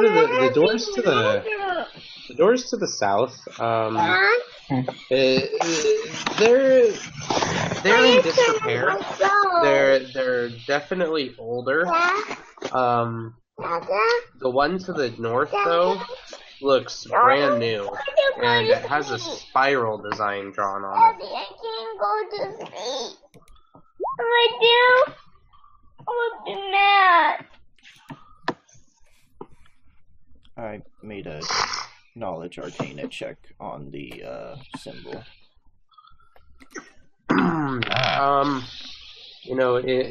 It definitely looks like it's a piece of sacred geometry. You're not quite sure what it means, but by the meaning of that, it's known as one of the it looks like it's one of the mathematical equation spirals that you recognize from some of the more intelligent mathematician wizards back where you learned your trade. Some of the people studied in sacred geometry, and they said certain numbers and designs can give power. And you just recall this one, although you don't remember what the spiral is supposed to mean or do. Okay.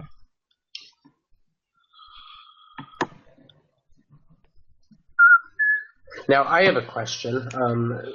Who is this standing by the door? The riding dog by the door. You can see that little door right there to the south.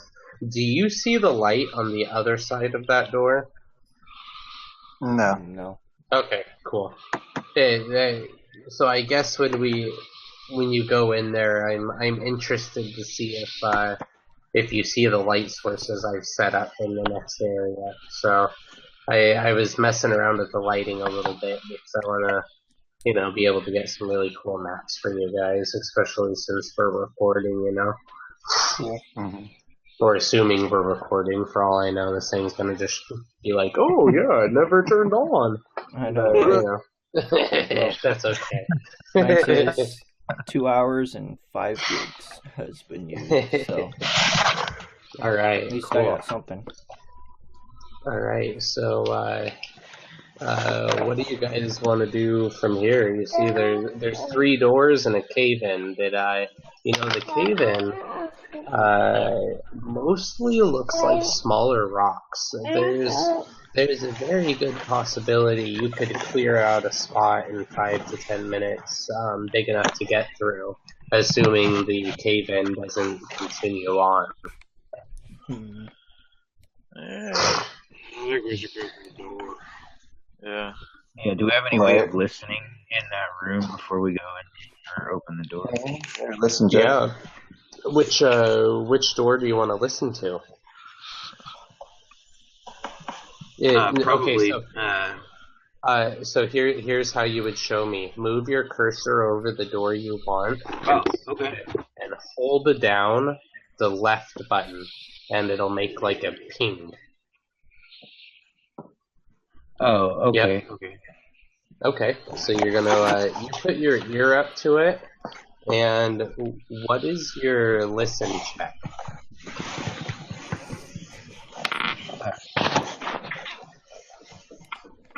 Let's see, Daddy! which one is it? That would be in The skill, listen skill. Oh, well, yeah. Hold on. There we go. Half elves. Do half elves get plus to listen? Maybe. Hang I on. can't remember. I just I had don't it pulled have up. that. It does it I can automatically for do me it, if I though. do have it. It's just not one of my class skills. No, yeah, but it's still you can still listen. So Just do a listen check and Yep, it'll you add get it you for get you. plus one to listen. Yeah, I'm gonna do it. Yeah, you get a +1 racial bonus. Yep, so that's actually a 5. But I actually rolled it already for you. Sometimes with the listen checks and stuff, when you guys are in certain things, I will roll it for you because you're not, obviously you don't know how well you listen. So, Yeah, makes sense. Yeah, right. but that being said, I rolled a 19 for you, so you scored a 24. Okay. So Way better than I yeah, you did good. You put your ear up to the door, and you do not hear a sound from the other side. Not a single sound. Alright, we should check it out. Okay. The doorknob is it feels like it's unlocked as you feel it. It's actually more like a lever.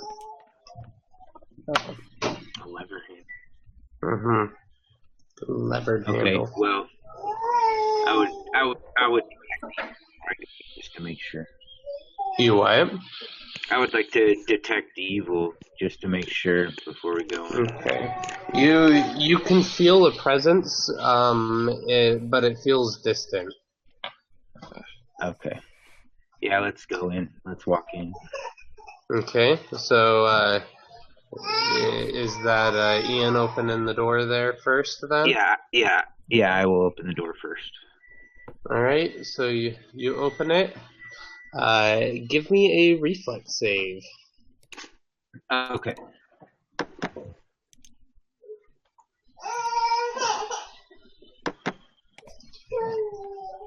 Wow. Nice reflex. Amazing, sir. So you open the door and you see very quickly Leonin is able to step to the side, and the Great Club trap vertically it was behind the door. As soon as you open the door, the club just goes woof and hits the ground right there. And it was spring loaded. The wall was hollowed out, and this door was installed. There was nothing behind it except for the stone wall and the Great Club trap that was hollowed into the wall there. But it does hit the ground hard enough that it snaps the mechanism towards the bottom of the Great Club where it's connected, and it does make a really loud crack. Imagine a baseball bat being broken in half. Oh. Man, probably would have been quieter if you got hit by it.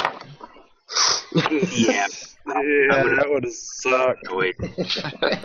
Oh, nice reflexes. Jump into it! Lesson learned. One of you guys is going first next. I was about to offer to go first. I'm gonna make a listen check on this door. Okay.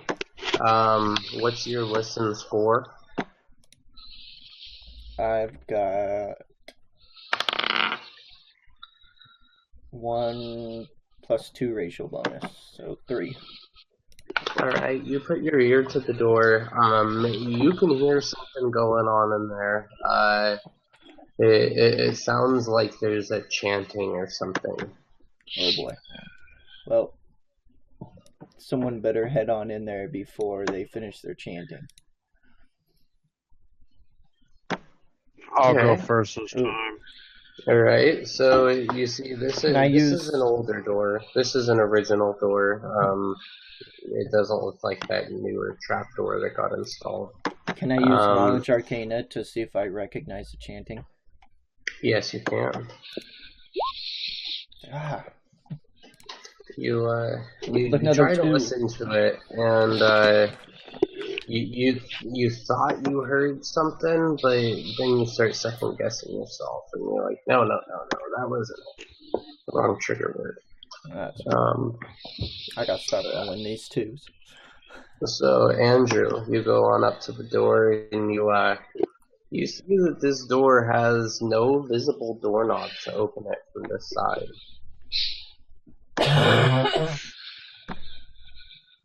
And judging by the fact that you can't see the hinges either, it's probably an in-swing door.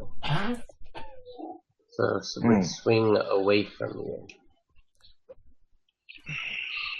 Okay. Push on it. So I could just put my boot up to the door, just open it that way, but I mean, I'm guessing since that trap over there made a bunch of noise just a minute ago, I mean, there's gonna be no more noise if that man goes to the door. I want to get the rogue to check for traps. Yeah, that's a good idea.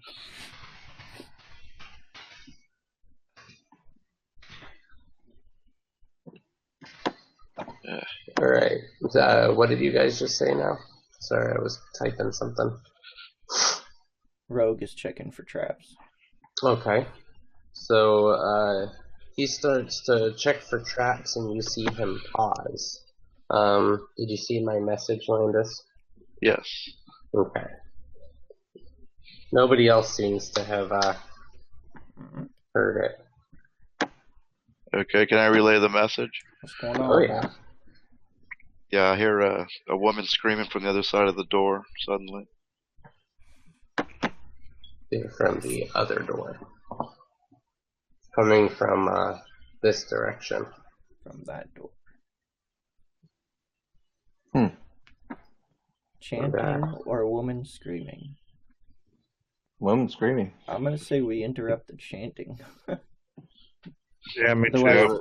that woman screaming. Maybe that person being killed over here. I'm gonna figure out what these fuckers are doing. All right. So is this where you guys are all currently standing at the moment? Yeah. Yeah. Yep. Yeah. Well, loud bam! The other door flies open. You see an orc stumble out, clutching the stump of his right arm. You see him stagger into you and fall to his knees.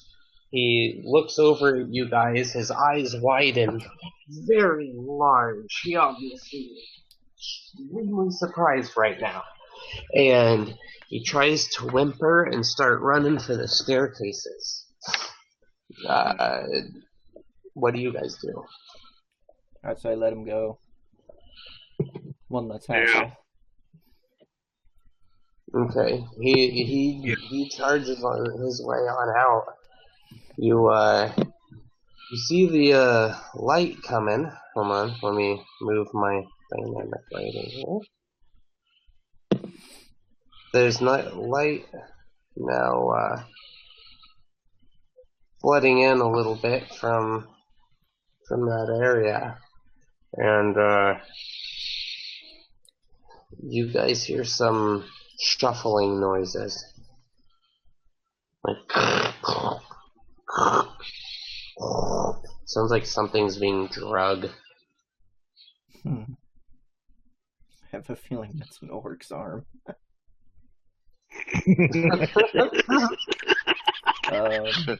Someone go over and look.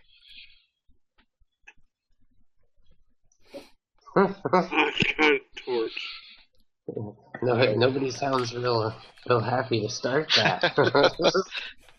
Not after that club thing.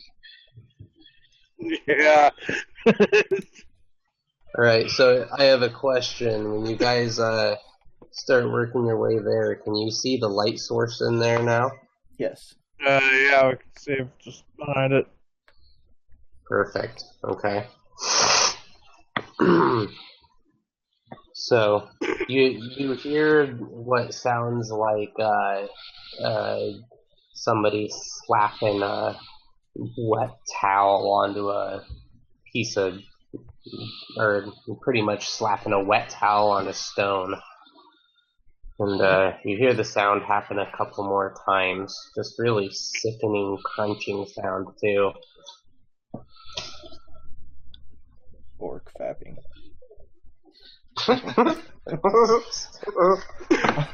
Let's just say I am not going in first. Plus 5 experience. Yeah, seriously. 5. Alright. So I can hear it again. as you stand up into the doorway, you're the first one to see the creature come shambling in.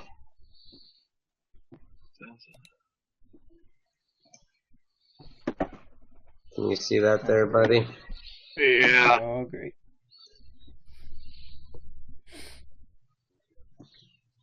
Alright, there's 2 of them. Boom. You see they come around the corner there, and one of them has no hands, and he just has sharpened forearm bones.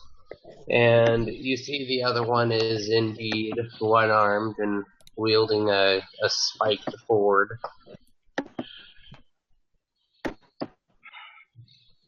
Alright. So, Landis, you are the first one to be able to react. Okay. You see the second one come turn in the corner, and as it turns the corner, it trips and slams into the wall for a second with another sickening splat. And you see it stumble back over onto the opposite side of the hallway. It seems to be having a hard time walking straight. The other one doesn't seem to be affected the same way, though. Okay, the lantern I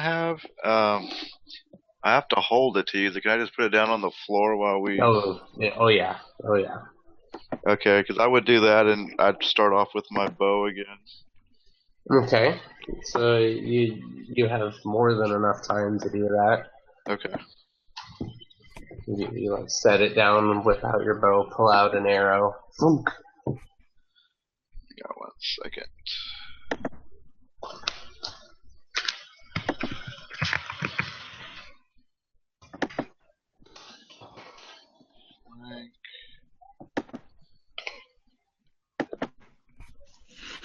Okay. 1 sec. No worries, bud.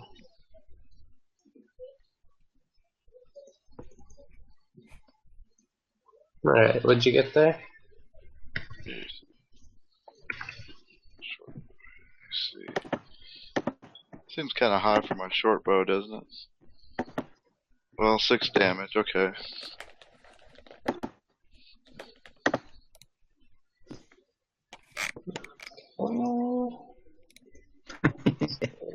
Controlled by all players. Okay. I'm putting. So here's your lantern, essentially. Okay. It's. I got it sitting. I'll find your character. There it goes. Okay, so I have it sitting in front of you.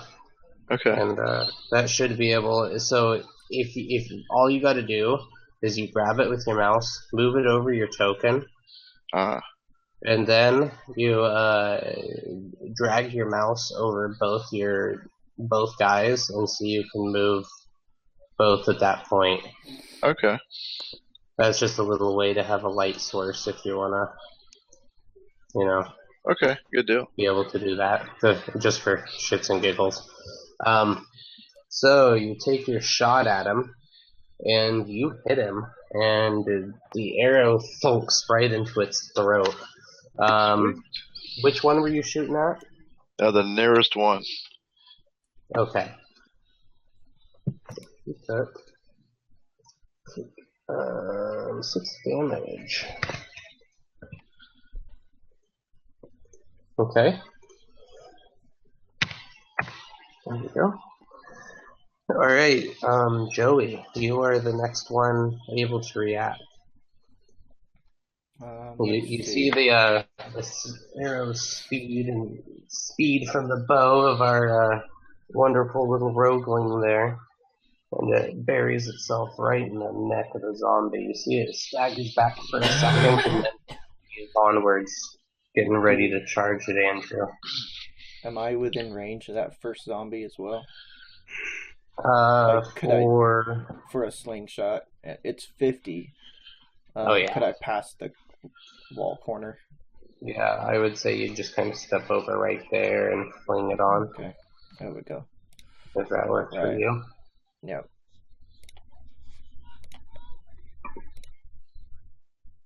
Okay, so our wizard whips out a sling and starts to spin it around. Armor. Hold on. It has full of goofy. I have no idea why it did that. What's going on? Let me try it again. Or no worries. It might be the Oh. Okay, there we go. Thank you. You're gonna hit the dice on the left side, the other one does damage, I think. Yeah, I really gotta learn those macros. You can do some really cool stuff. Like I could push a button and have the enemy swing with a sound effect and everything. That's beautiful. So whips that sling right into it. You were hitting the same one, right? Yep. Wham! Alright, so you hit it and its head just knocks right damn near off its body, and it collapses down onto the floor. Take that. Alright.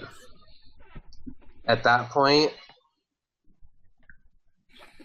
you see the thing, it kind of stumbles forward for a second, and then it takes a few quick steps, quicker than it seems like it should. And he swings his board at you, Andrew. His board. Good lord. Oh no.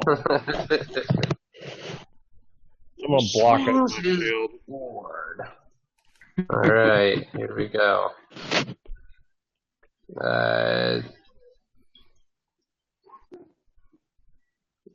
He whips it at you. You're able to knock it out of the way. Unfortunately, you do have your torch up on there.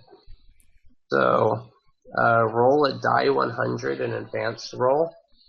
And just die 100. No pluses or negatives to it. You want to get 90 or less.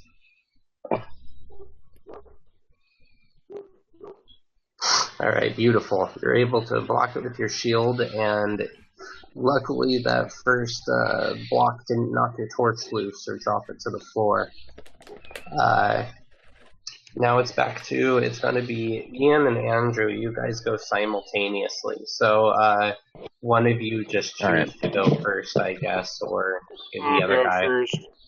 Okay. Sure, I'll go. So, I knocked that thing's board out of the way. So I'm gonna I'll come in. do a quick forward stab with my sword right into its face if I can. Okay, hold on. Can you guys each hear each other too? Is everybody still able to hear each other? Yeah. I've been having issues, so I don't know if I can hear everybody. I hear everybody, maybe not. Okay, hang on 1 second. So Ian, just listen for a second. Andrew, count to 5 real quick. 1, 2, 3, 4. Yeah, I can't hear that. You can't hear him? Okay, refresh your browser real quick. Yeah, hold on. Yeah, I couldn't hear him either. Refresh your browser too. Okay, hold on. I'm gonna go into my phone and do this. Yeah, it's just part of having a bunch of people all hooked onto it. If it gives us too many problems, we could always try out Skype or Google Hangouts or something too. Discord's not bad. Yeah, I've been able to hear all of you guys pretty well. Yeah, me too. Yeah, I haven't heard any problems. Yeah, I've heard everybody except for Ian and Throth. Right. So Ian, can you hear us? Alright, hold on. I'm gonna refresh the page, guys. Okay. I still can't hear him.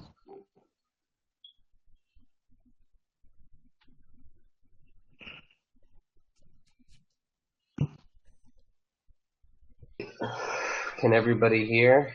Yes. I can hear you. Yeah. I can hear Landis. Let's see. Ian, you back yet? I was gonna say it doesn't seem like it. I hear Joey. Yeah, I hear Joey. Brian, say something. I'm here. Can you hear Brian, Andrew? Yes, I did just hear him. Count to 5, Brian. 1, 2, 3, 4, 5. Okay, yeah, I can hear him, but it is glitching out. It's kind of like feedbacky. Yeah, it sounds a little scratchy every now and then. Yeah. Alright, so everybody besides Ian is doing alright. It's probably his end then. Yeah, that's what I'm thinking. So we'll just kind of continue. So Andrew, you can take your swing here. We can just move forward. So you're gonna take your weapon attack roll. If you were just gonna take a swing at him, if that was your plan. Yeah. Hold on 1 second. So, and under my character sheet and the weapons, that's where I'm going, right? Yep. And on right underneath, like, weapon specialization, there's like a die 20 looking thing. Yeah, and it says flank 1 equals yes. Yeah, just go through that. You don't need to enter. That's just for power attack and stuff. Just kind of skip through that, and then it'll do your roll. You'll see it'll give you a couple different options of stuff to add things in and yada yada.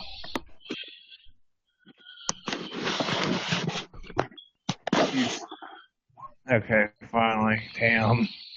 All right, you connect. Not the most damaging, but you take a swipe at him and walk right through his chest. You cut him open pretty good. Guts dump out.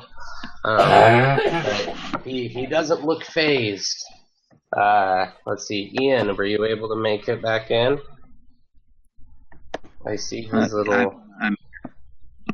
All right, I hear Ian. Andrew, can you hear Ian? He was chopping really bad. I still not hear Ian at all. I don't even see his little thing moving. Yeah, Brian is getting real bad as well, but I heard like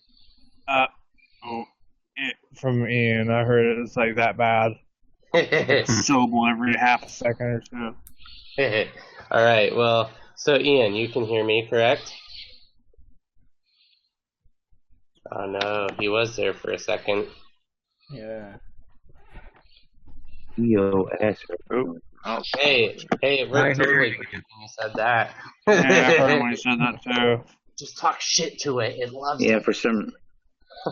Apparently, I don't understand what the problem is. All right, so Marin swung in with his bastard sword and gutted the thing, but it's still going. So this is a good chance for you, Leonin, to step in if you chose to. All right. Yeah, I'm gonna swing with my bastard sword also. Okay, so I'm gonna go for it. I'll move your character here. So you're gonna take a 5-foot step, and as soon as you take the step up to him, you're within range. So you can take a swing. Blocking the door. Yep. Okay, so now I can go for it. Yep. So now you click on your attack roll. Do you know where that is? Yeah, and I don't add any additional bonuses or anything. No. The only time you'll really it's just do a that regular roll. Yep. Exactly. Okay.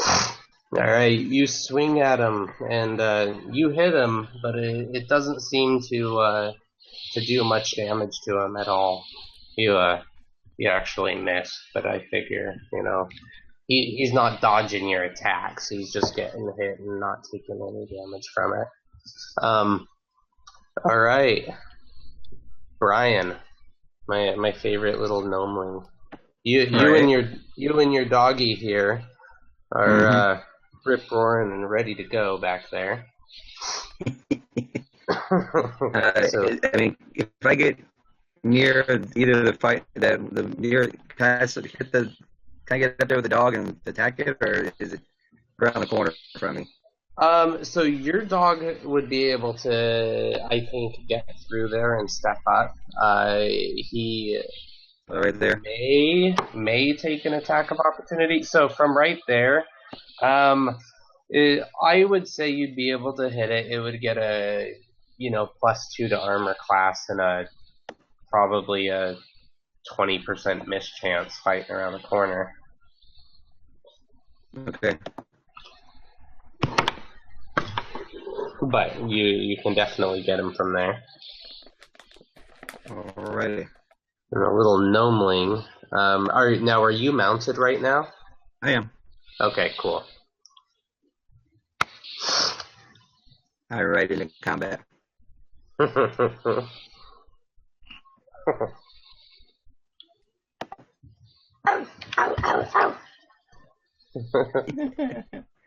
was our gnome, actually.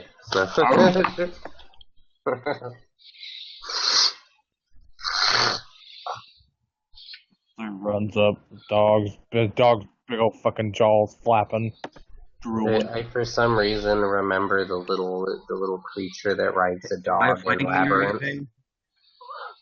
What was that? Am I flanking or anything over there? No.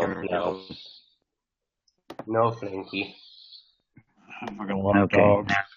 Now I can hear And Louise, I hate this stupid thing. yeah, so your mischance is totally fine. Out the window tomorrow. I'm gonna throw this up.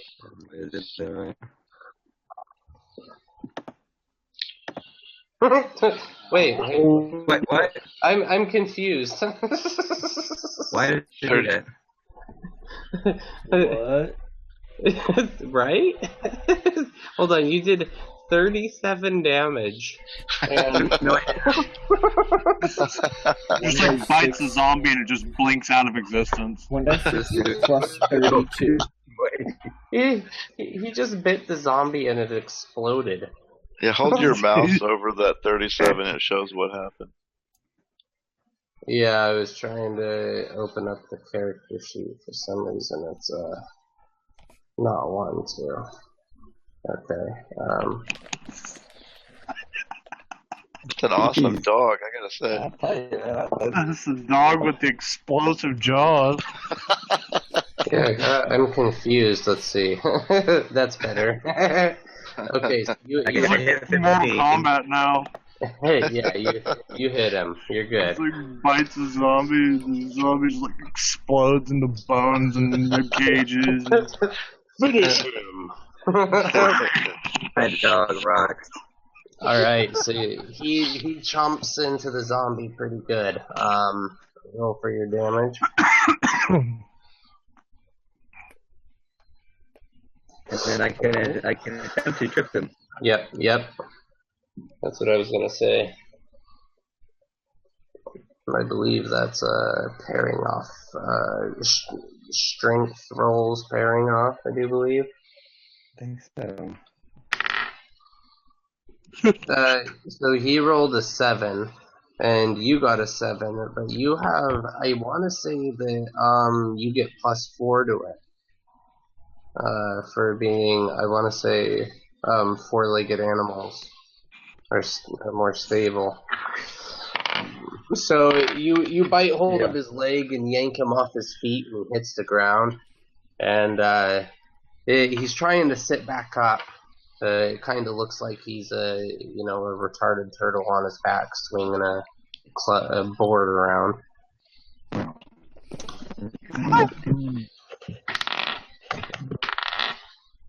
All right.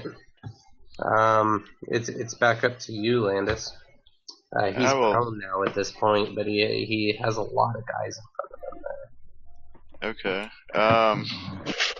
Probably too far away just to run up and do something, huh? Well, luckily you're pretty small and it's prone right now, so you can move 5, 10, 15. It would only take 20 feet to be up next to him. Okay. It's a little crowded up here in this doorway. Well, Yeah, what if I squeezed basically in between our two meat shields here and just fired another arrow at him? Yeah, you could do that. He's down and prone, so I wouldn't make you have the negatives to being in combat. I mean, you're pretty much. You ain't talking about firing in between people's legs, are you? That's what I was saying. You better not roll bad. I know, right? Turn your head and cough. I got an arrow in the butt.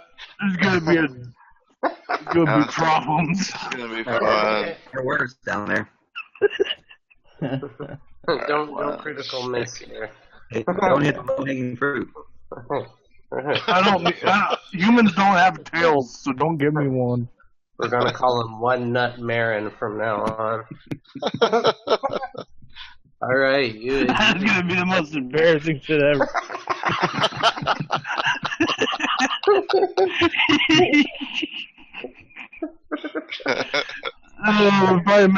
I probably start playing his voice higher.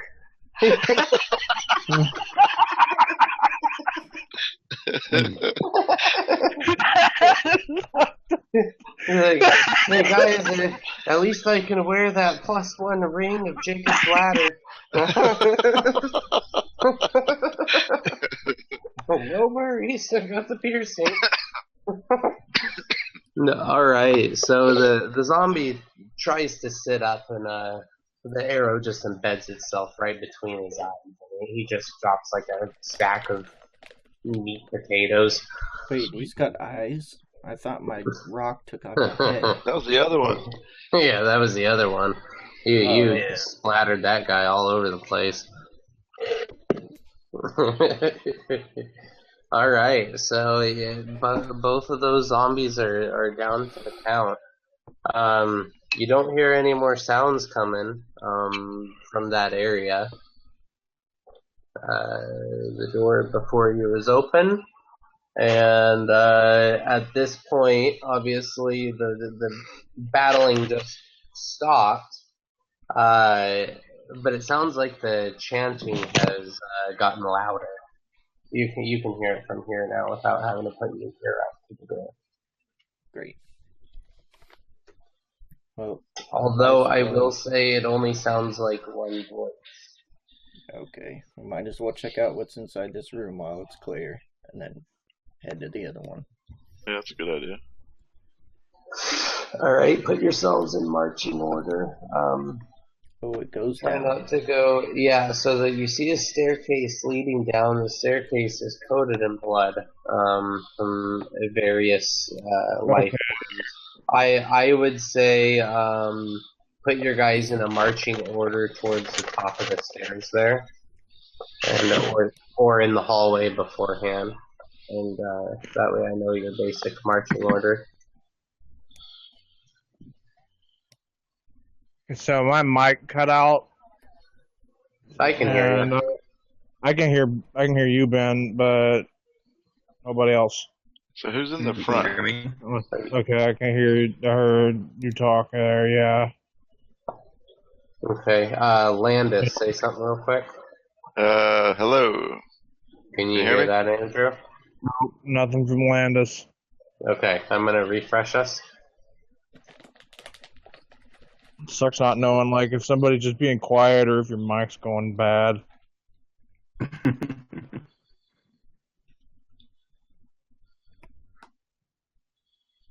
Might help. Maybe next time we try running our cameras, because then if somebody's cutting out, you know, you'll see and you'll know quicker. Yeah. Yeah. So we might have to try that. So I can borrow my mom's laptop. Yeah, I mean, if we can't, it's not a big deal. What's my computer die? Alright. Throth, can you hear me, bud?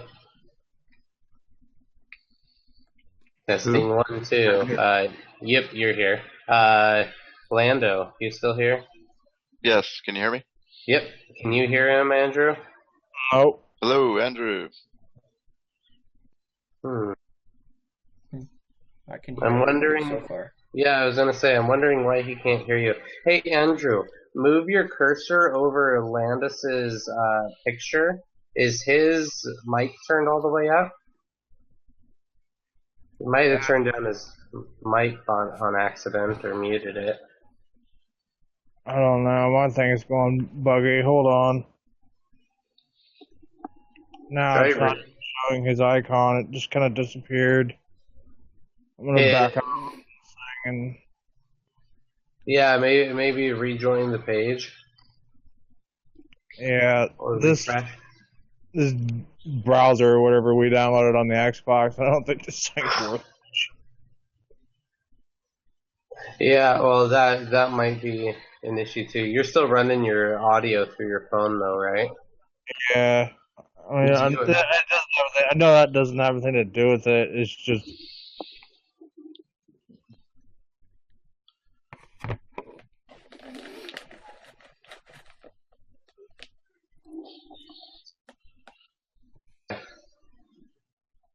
Maybe if we swapped to video, maybe it would reset some stuff for everybody. I just reset it again. Am I the only one that's having issues? Yeah, I can hear everybody. So I don't know if any of you guys are having the same problems he is or not. I've not. I've been able to hear everybody the whole time. Yeah, same here. I've been fine. Well, I've lost Ian a couple times, but that's about it. I'm gonna go out tomorrow and buy the stuff that I can plug into my tower instead of using my stupid tablet. You can use the cheapest headphones. I mean, the $10 deals. I mean, yeah. My usual ones I use are $5. That's all I'm gonna do. I can plug it into. Yeah. No, it's I not got too a shabby. external I think sound that my blaster tablet. sound card. And I it's think got- my tablet just can't handle. You know, Yeah. Yeah, it's not too much, but if you have background stuff going on at the same time, that can definitely help with it. So Andrew, yeah, I shut everything down on my tablet. It's just dumb. Andrew, were you back yet, bud? Yeah, I'm here. I can hear everybody now. All right. Well, we're Cool. going. If you guys want to switch to video, I do have video accepted. So, maybe that would help you guys. So, I don't know. Maybe it'll start lagging worse. We'll see. So Yeah, you guys can all see my ugly fat mug here. So. Yeah, that makes two of us, buddy. All right. So, it did move your characters back a little bit there when I refreshed. So we'll have to put you guys back in marching order if that's not what you're doing. I'd say put the people with plate armor first. Yeah. Right. So, Throth, are you still writing on your pad? Yep. You see, he seems to be pretty damn interested with something up ahead. And he's sniffing the floor and then looking back at you and giving little woof, woof. And so I guess you would hear this. Hold on. I can't even get my camera to face forward, man, so... It never ends. I'm not handling this shit well. It's making it. It's getting it done, but it is definitely like. Hey, you guys are gonna see my junky ass couch or something because I need to be looking at the screen. It's all good, but. All right. Did you get that, Throth? Yep. Cessna says there's humans and kids and more flesh eaters up ahead.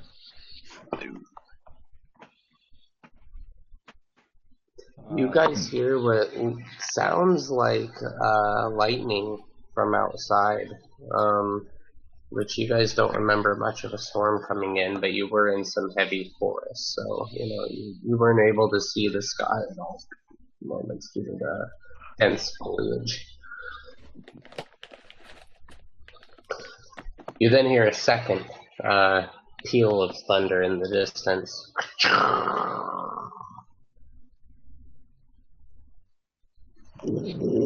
Alright, what do you guys do? I say we let the ghoul beat the people and go kill the spellcaster. Alright, so is this your marching order as you guys go in? Yeah, pretty much. Yeah. I've got the meat shields out front with all the projectiles in the back. Okay. Yeah, I can be Me and you gotta play take one for the shorties. As you guys turn the corner, you see that there's a room up ahead of you guys. You can't hear anything going from there. And there appears to be, something to the south, halfway down the hallway there. You're not quite sure. The walls on the north side of the hallway are coated in blood, but only one streak, right about chest level with the larger characters. It almost looks like somebody was leaned up on the wall, using the wall for support, while bleeding pretty heavily.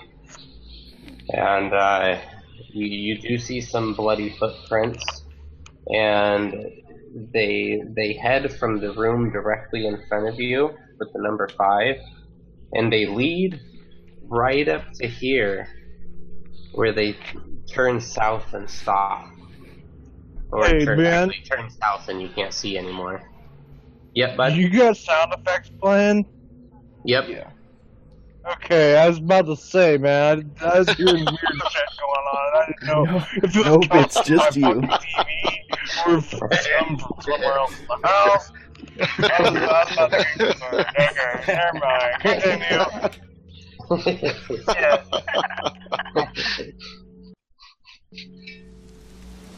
Let's see.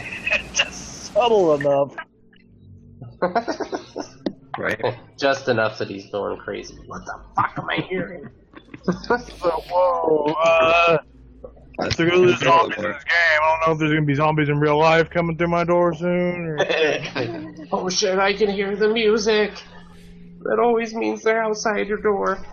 Alright. It's not like moaning on my screen. It's like.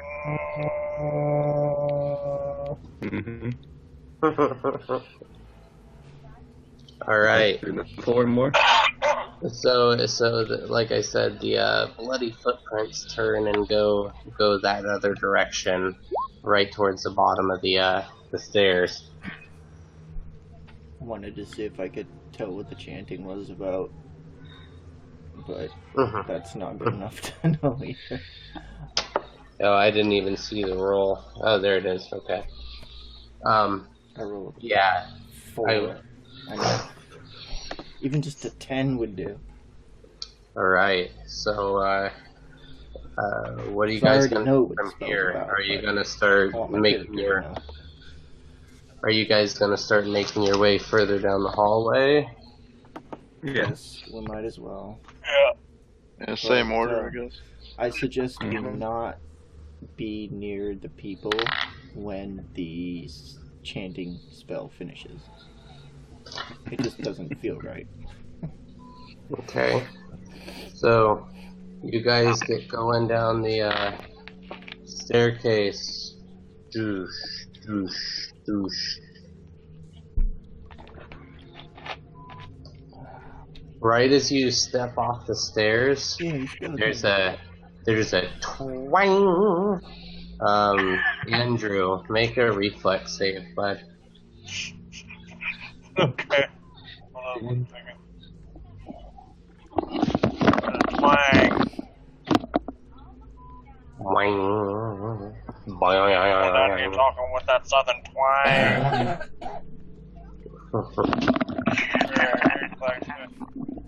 Would reflex be called something else on here? 'Cause I don't see it.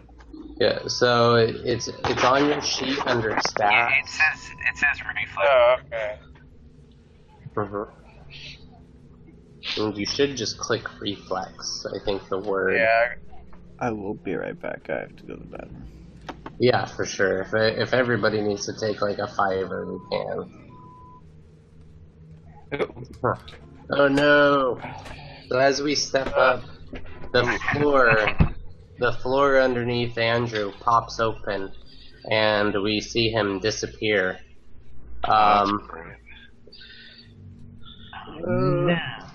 So, Andrew, give me a die 20 roll. Oh, this is certainly an interesting change of events. You fucking lucky bastard. You Wow. Yeah, the pit trap opens up underneath you, and you fall into the bottom. Luckily, right near the bottom, you're able to turn your body just right, and you stick your feet out in front of you, and you're back up against the wall, and it slows you enough that you land in a seated position. And instead of taking 1 to 2 die 6 damage, you take 6 subdual. Subdual goes away quicker. It's basically like instead of killy damage, it's knocky outy damage.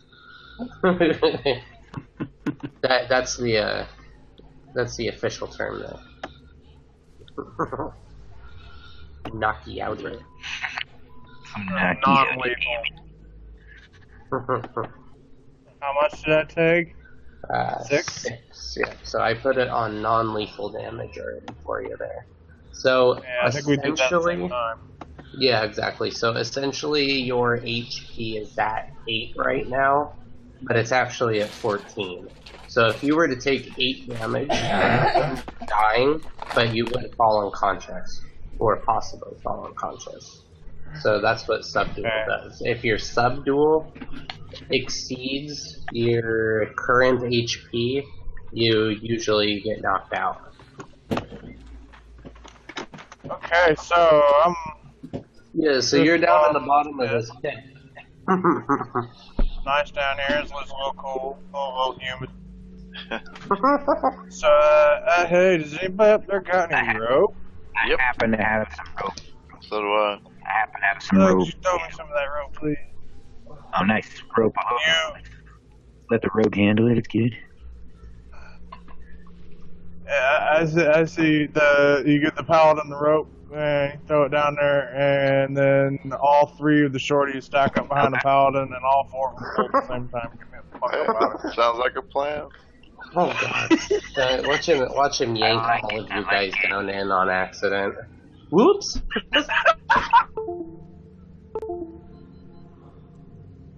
Hey, everybody was...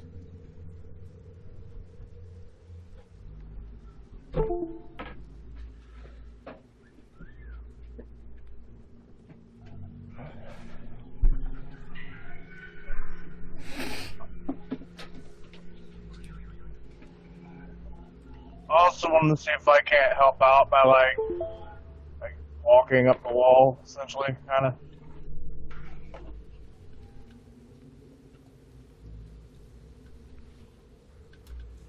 Yeah. I'm just gonna go click and stick.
Glad to help. Alright, I am back. I just can't shake the thought of him just like a Marin being pissed off at the.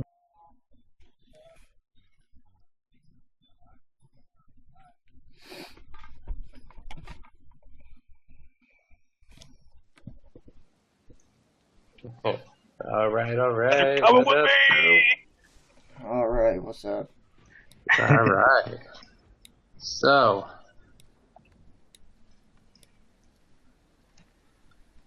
you guys are, you got Marin back up out of the hole. You guys hear, nice. You hear like a thunk, Dark down there. and it's coming from behind this door. It sounds like somebody's starting to board up the door from the other side or barricade themselves in. Good, let him.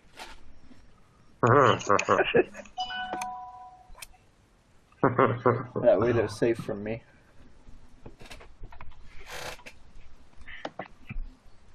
Don't worry, if we need to get through that door, I can probably help with that. From my head exploding sling. There He's like, what put my shield up and just charge through the door. Yeah, hold on. Right now? No, I was just bullshitting, man. We haven't decided that. Okay. All right. So you guys hear somebody barricading from this side, and obviously there's the hallway continues on to the west there. You guys see that the stone down here is starting to turn a lighter color. It goes from the darker gray tan to a very sandstony, light colored tan down here. Anyone want to fill me in on the stone? Yeah, it does look like the stone down here is a little bit softer than the rock upstairs. Okay. So I'm gonna leave this up to you guys to decide what to do from here. I'm gonna go take another piss. That giant ass Red Bull I drank earlier has gone through me like none other. I'll be right back. I also have to go to the restroom, and I'm gonna go get a drink. So I'll be back as well. So I guess we'll take like what, a 2-3 minute break. Yep. Pee break sounds great. Yeah, me too. Be right back.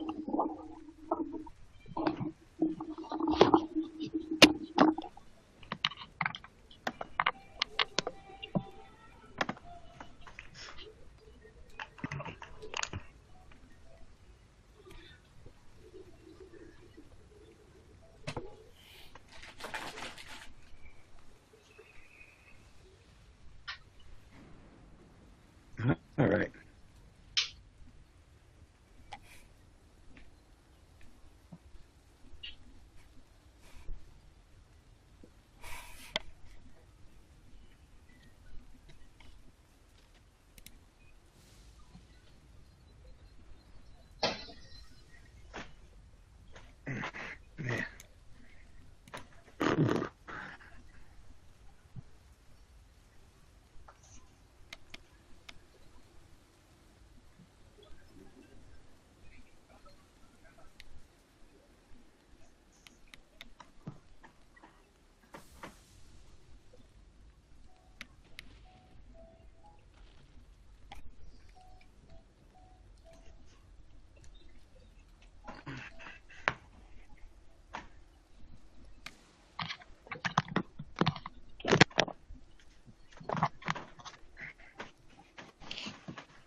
Alright. I got the whole family down. Well, I can take my headphones off finally. Oh. Alright, so have you guys figured out what you guys wanted to do from here? Onward. Oh, let's take a look around. I'm gonna follow the dudes and I want to detect play, some evil. or just sit around doing nothing. So, We had actually decided to all use the bathroom. nice. Everybody's taking a piss down the pit. Pretty much. Yeah. Next one to step in, next one that falls in lands in the shit down at the bottom. That's called a shit trap. Bit of a pit trap. It rhymes. Alright.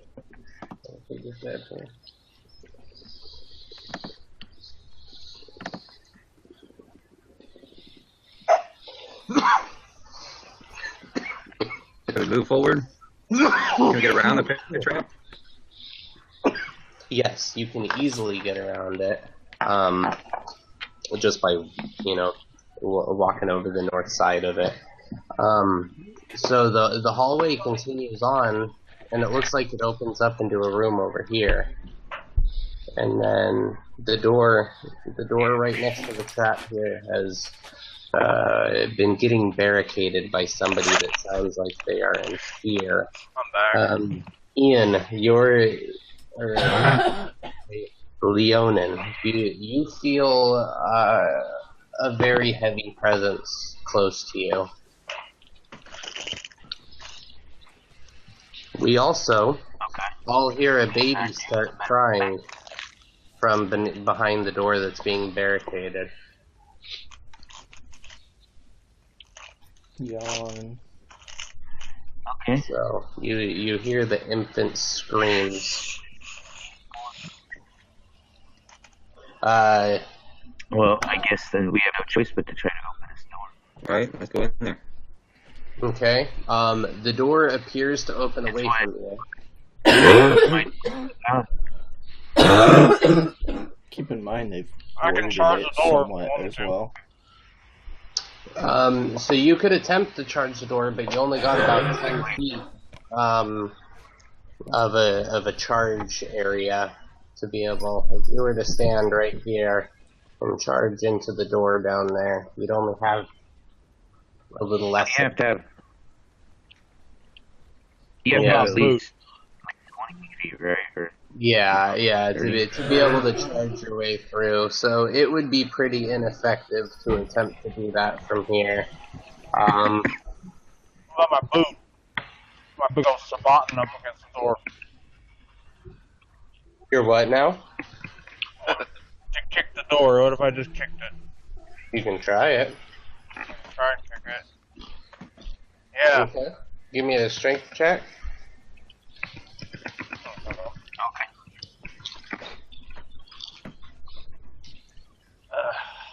Fucking browser. How long has it been since our first battle there? It's only been a couple of minutes realistically. I would say no more than 5 to 10 minutes since we've walked down those stairs. Cool. So your power's still going pretty good. Cool. So you kick the door pretty damn hard, and it doesn't budge. You can tell something definitely is pushing up tight to the door. It doesn't even shake when you kick it. Now is the door wooden? Yes, it's wooden with iron bands. The iron bands, they line the outline of the door, and then there's two. One directly in the middle of the door, and then one in the middle of the area underneath, between the top between the mid and bottom of the door, and then above that middle band, there's one vertical band. It's basically vertical down to a horizontal with another horizontal about a third of the way up the door. And then the outline. So Who's got the torch? There is a lock on it, but we did hear somebody barricading too. But there is a lock. Who's got the torch? Just burn it down. That might take too long. I don't care. Okay. Start it burning, and we'll go fight those skeletons and let it burn. You want to throw oil on the door and then light it? That would probably work better. I mean, the door is a little, it is, banded, but it's old, and it's a little pungent. So it would burn with some oil. You don't know how well it would burn without the oil. But you could try either way. You just do that, I'll do the rest when I'm ready. Okay.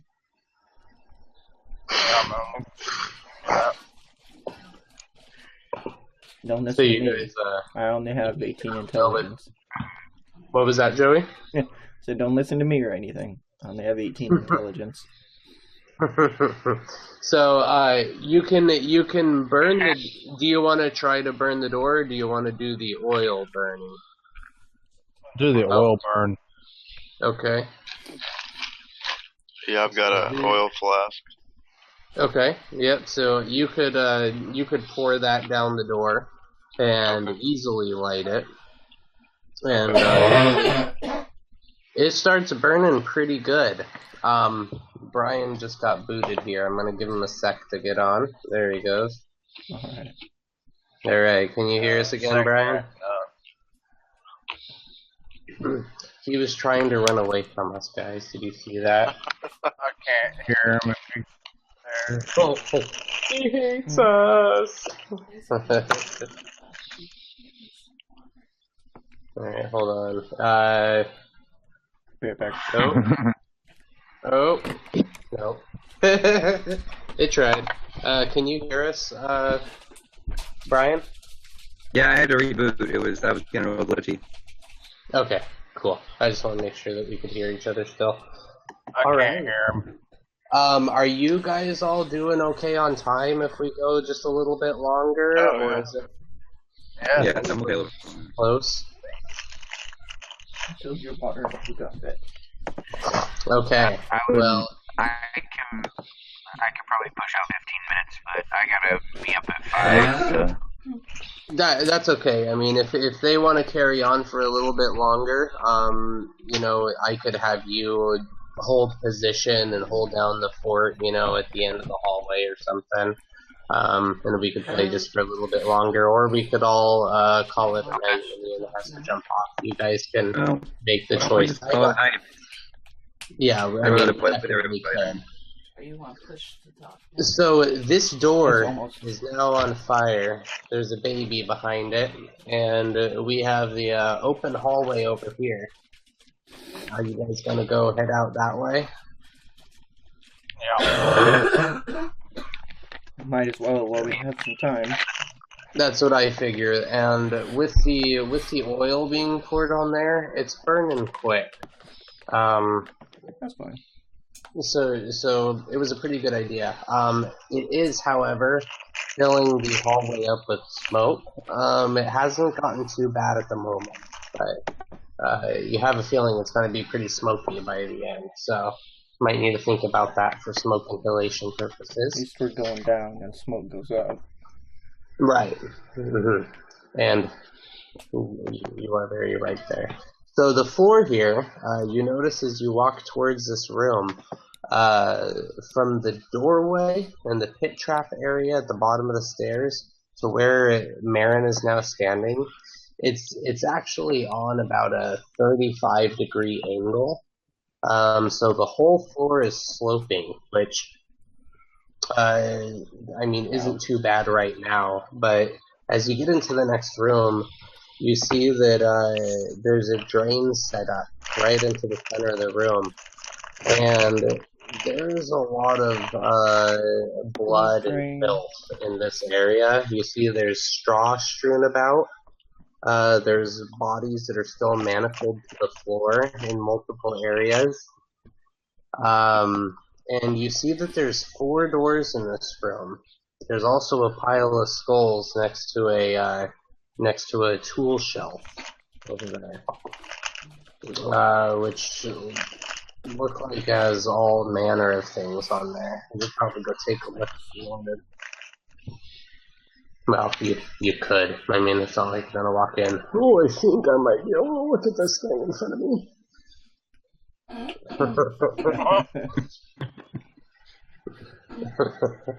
So, what do you guys do? You see there's 4 different rooms. that lead off this, and you see the room in here. It's lit dimly by a few torches and wall sconces. There are 4 wooden old doors on the different walls there, and you see that the few sets of old rusty manacles still seem to be mounted to the floor. Each one has about 4 feet of chain and was connected to one of the unfortunates. These bones look really old. Really old. You see that there's more wall sconces around the room that have been torn out. You see in this area a lot of the masonry on the wall is chipped and cracked, and there have been a couple of stones that fell off the ceiling onto the floor, but not an overwhelming load of them.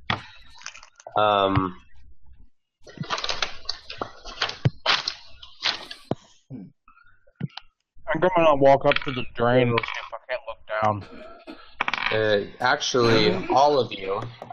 So you walk over to the drain and you peer down, and it looks like it was a possible natural hole in the floor already, and somebody slapped a grate over top of it to try to keep things from going down. You can't tell how far down it goes. And it's pretty dark, so you're not able to tell if it, is some kind of shaft you could enter, or if it's, open to some kind of a cavern or what. You'd have to, get a light source to shine down there. All of you, however, right up here at this door, you hear pounding on the door, and you hear someone crying too. Let's check it out. Okay, so you go up to the door and you hear pounding on the door. From the door over here, you also hear some shouting from there. So you're getting pounding from the door next to you, shouting from that door over there. The shouting sounds to be an older lady. I think you might hear other voices too. So many people. Is there any way I can see through like a crack in the door, or is there a window or anything? No windows. The doors are cracked up a little bit. You could peek between the gaps in the planks there. But it's really dark on the other side. There's no light coming from inside, from the other side of the door. I could spark up my second torch and look through. That's enough. Okay, yeah, you're not able to. I mean, the gap isn't wide enough for you to really be able to see in any better, even with the torch lit. Okay.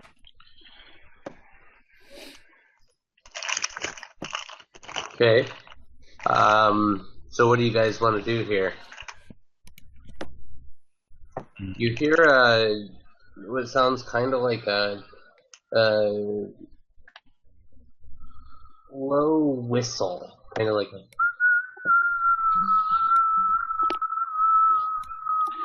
It's pretty steady.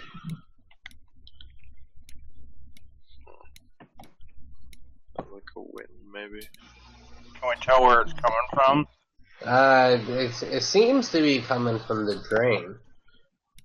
Huh. It almost sounds like a rush of air. I could tie the end of the rope to the lantern and lower it down. Would that be cool? You could. You'd have to break the grate off. Oh, it's real fine then. You could probably get a torch down there a little easier. Well, it's like about a 6-inch by 6-inch grid. You hear the pounding on the door up here has intensified, and you now can hear the old lady's voice. Please, please release us. Please. Even though I'm a halfling, I cannot pass this guy to go in the room.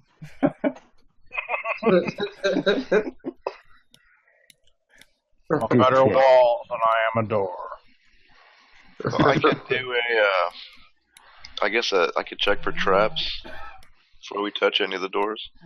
Okay. Now I can't even move.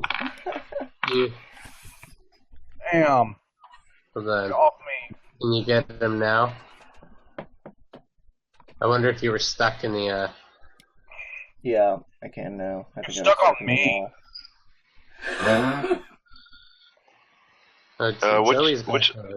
Which door did you guys want to check? So this is where you're hearing the pounding and the screaming, but there's pounding from this door too. I'm gonna check the one that I'm closest to. Let's start with the one on the right. Work our way around. The one that Alright. Top one.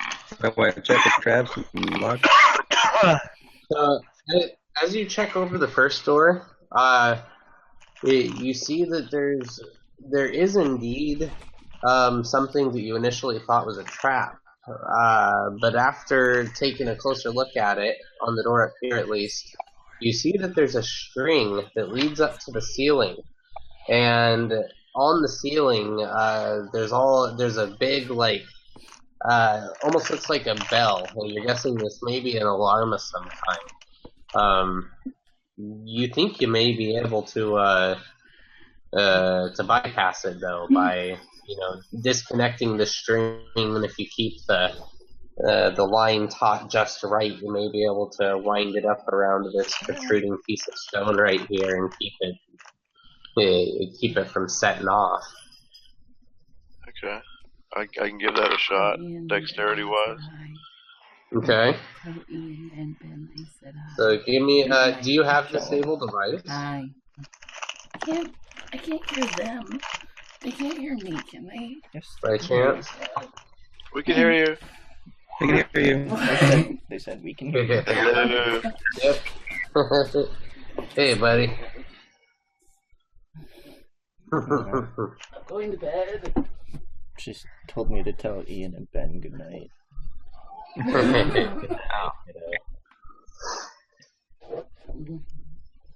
Alright, so,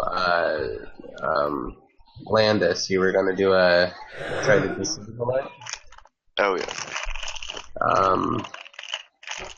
I was gonna see, do you have disable? Sure, let's go check. Yeah, I was gonna say, it might be in skills if you have, hang on. Nice. I think I do, actually. We go down there. Yeah, there we go. No. I got a big 0 for that. But that's okay. So yeah, so you would essentially do a.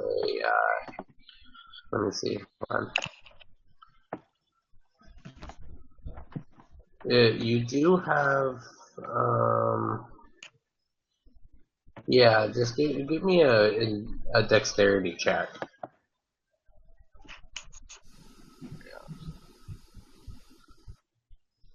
One second. You still have the ability to stand on my shoulders.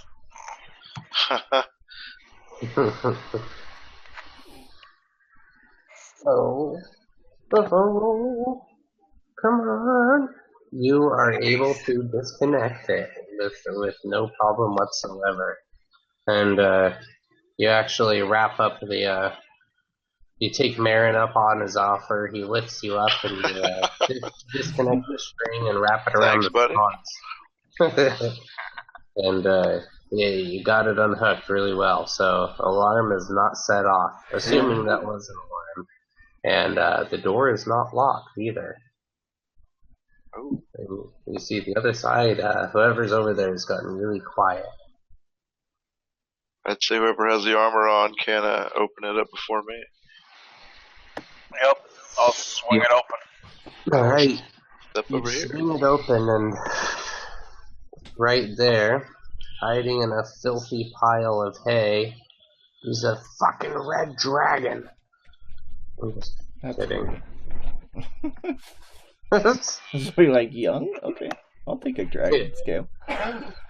Yeah, you open up and you find a room filled with hay, feces, and dead bodies. And I am not going in there. hiding in the corner, you see 2 children, probably very early teenagers, both female, both just covered in filth, and looks like they've mentally broken down. And sitting in the middle of them, holding each one to, her chest, is an older lady, probably in her late 50s, early 60s, pretty wrinkled up. You see she's totally white-haired, old human woman, and she says, "Have you come to do it? If you're gonna kill us, just do it. Just get it through. End them quick." Okay. We're not here to kill you. Okay. You're here to save us? You killed the orcs? You killed him? So, Oh, I haven't killed anybody yet, but that could. how evil is this dragon? Are dragons evil? So, Angela, please, tell me you found Angela before they got her baby. No idea. Be the other door, probably. Oh, the baby's probably behind the barricade door. No, Yeah. no, you guys. The girl. She carries a child with no father. You must save the child. You must save the child. They only took her a few minutes ago. Please, find her first. Find Angela. So they took. I'd like to get a status update on our, burning door situation over there. Oh, yeah, the burning door. There is some smoke starting to billow into this room. Burning baby door. We're probably suffocated whatever's in there by now, anyways. Yeah, right. That's what you get for listening to me.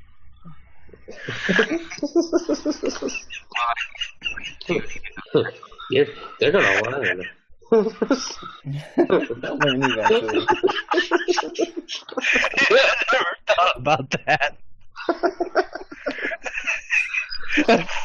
It's like it never really dawned on me, where there's fire, there's usually smoke, and we're in a basement. I'm a halfling with 18 intelligence. I plan everything. Yeah. Alright, you guys, you see that indeed the smoke is billowing You're into stuck in this here with room. me. But you see that through a fluke, obviously there's an air current running underneath us, and you see that it's actually has just enough suction in the room that it's pulling some of the smoke down into the drain. Obviously it's some form of aeroducting down there. It's allowing the smoke to be pulled downward rather than up. Put which in it. Which actually reminds you of some gnomish designs you've seen before. Now, that being said, you now have 2 young females and an old woman in tow. All of them are wearing ripped up and torn and bloody clothing. The old lady looks like she was beaten within an inch of her life a couple times. And you see, as she stands up with the girls, she keeps each one pulled tight to her chest. And both of them refuse to pull away. She says, "You have no idea what they've been doing to us here. Please, go find the girl. They were gonna take her to the birthing room. Don't let them get her child."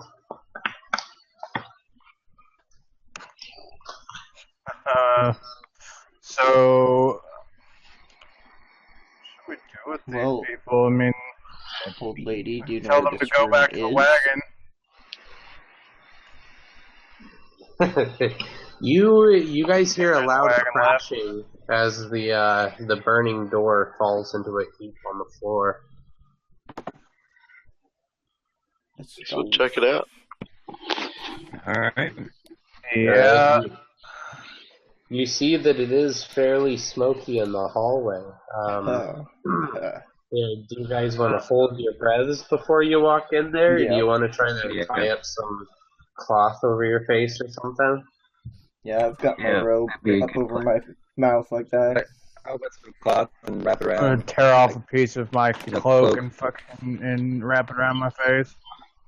Okay. Wrap some mountains as a- Okay, so you guys all get your makeshift masks, and you see the very blazing red banding of the door laying around on the floor. So you guys will have to take care to step over it as you enter in the room.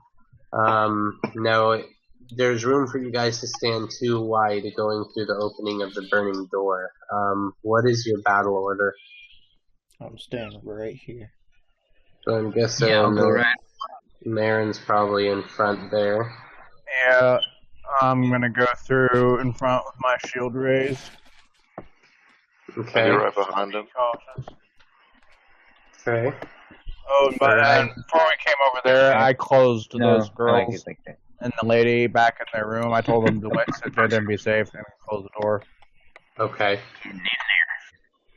Alright, so the door is closed, and you guys are heading through this one now. As you guys step up into the room, you see this room is very, very full of smoke. Very full. There's another door to the south, although you can barely see it. And you can't see much of what's going on around you in here, although you do see that there's a body of what looks to be a half-orc laying on the floor. He obviously died of smoke inhalation. Oh. Take that. Hey, we saved ourselves a battle. He probably searched around. Savage over time.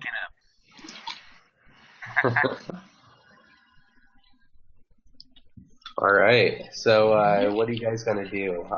After one rounding here, you're going to have to start making fortitude saves.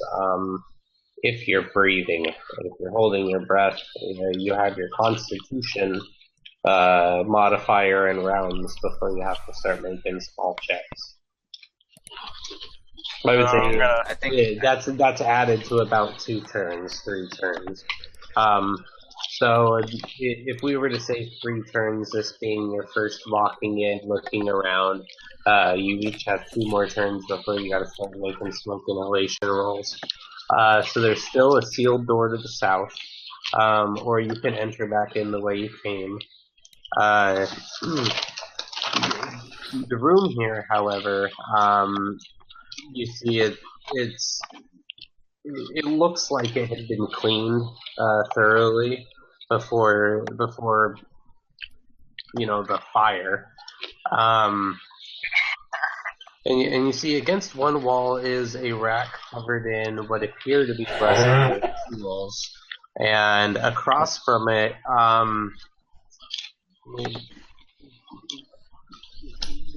it is pretty smoky in here, but it looks like a newer shelf compared to the other one. And you see there are lead figurines up there, and there's some different glass vials and beakers on the shelves. That's all that seems to be on there right now. So they were still pretty bare. Gonna go ahead and make another Arcana check to see if I recognize the stuff in any spells or rituals. And I'm not gonna roll a 2. Okay. A 3. Hey, not bad. Alright. Yeah, hold on. Let me send you a message here. Okay.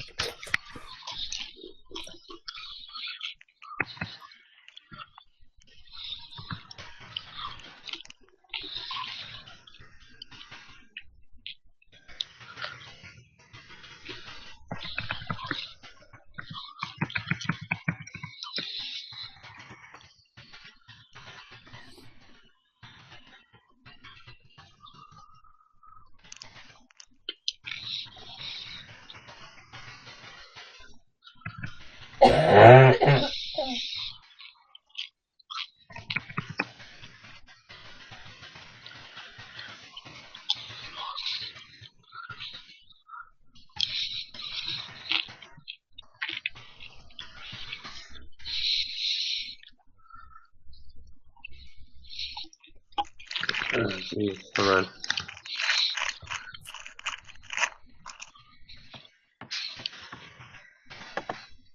Oh.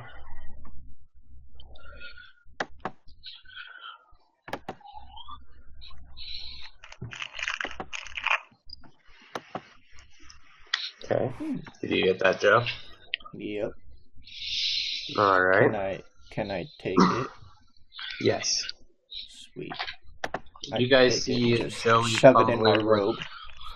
Yeah, he's fumbling with the shelves for a second, and he lifts something out and sticks it into his robes.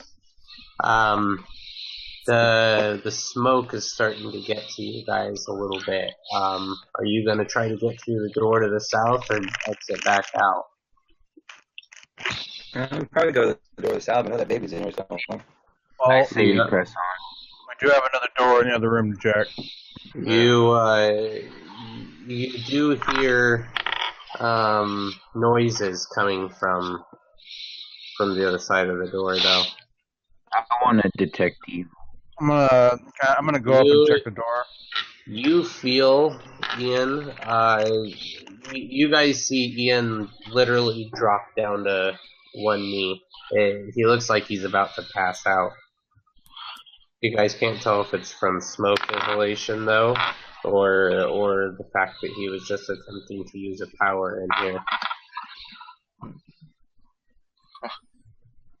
I'm gonna go to his aid. Okay,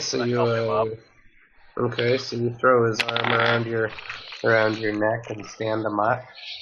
I'm actually gonna lead him out of the room.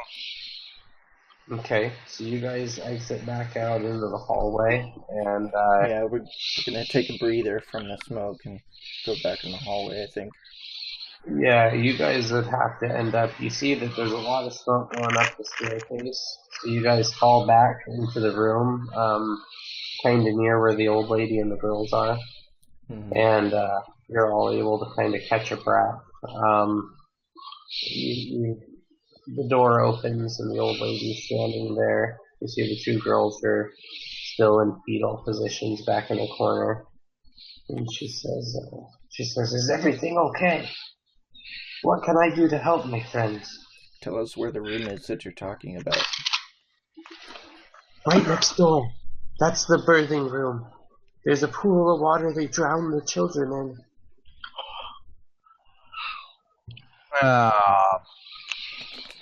I know not why they do this. Now, is that the close room or the far room? This is the one right outside, before you hit the stairs. You see? Right. See, I got a problem. That room is full of smoke. I've been here a very long time. I've watched what they've been doing. It was another group first. They kept impregnating the women and killing the children. And now these orcs have come here and the humans left. I'm pretty sure the orcs are under the employ. They've just been raping the women and killing them. I don't know what they're doing, but we need you to stop them. Please, heroes. Please get these girls out of here. There's more of them here. There was 5 girls this morning. They were talking about getting another caravan, they said. We can't let that happen. It'll have to be stopped, no matter the cost. You should have seen this morning. They butchered the boy. I couldn't believe what they did. It was terrible. They butchered a young boy.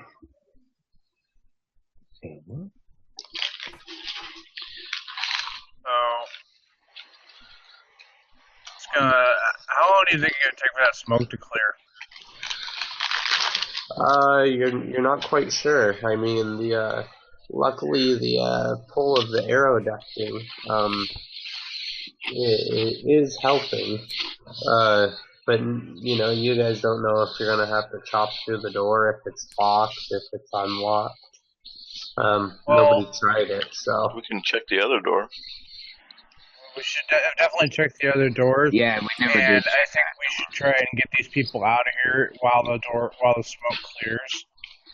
I don't really feel very good with these people still around. She says, did you get everyone else out?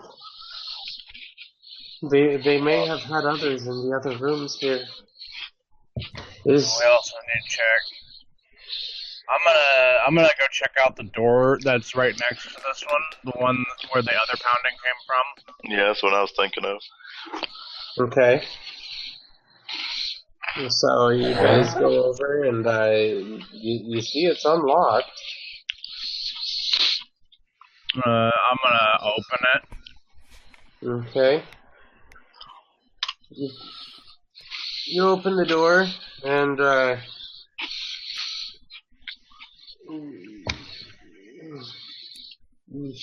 hold on. Trying to get my little tool to work here. Giggity. Alright, so you're able to pop open the door there.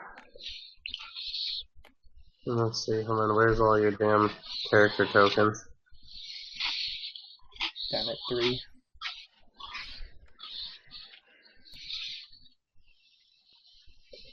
These are all up in here.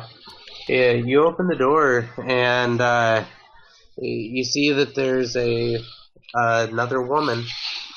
She's probably in her mid-20s. Looks like she's very frail, really dehydrated.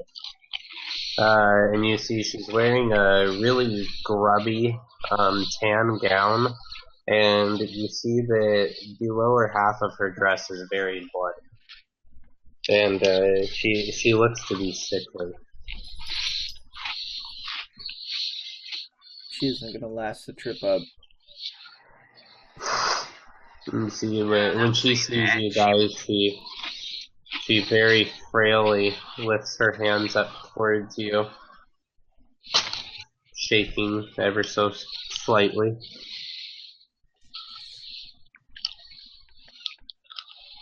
Here comes the tough question. At that point, you hear, "What?" And you guys turn around to see a very angry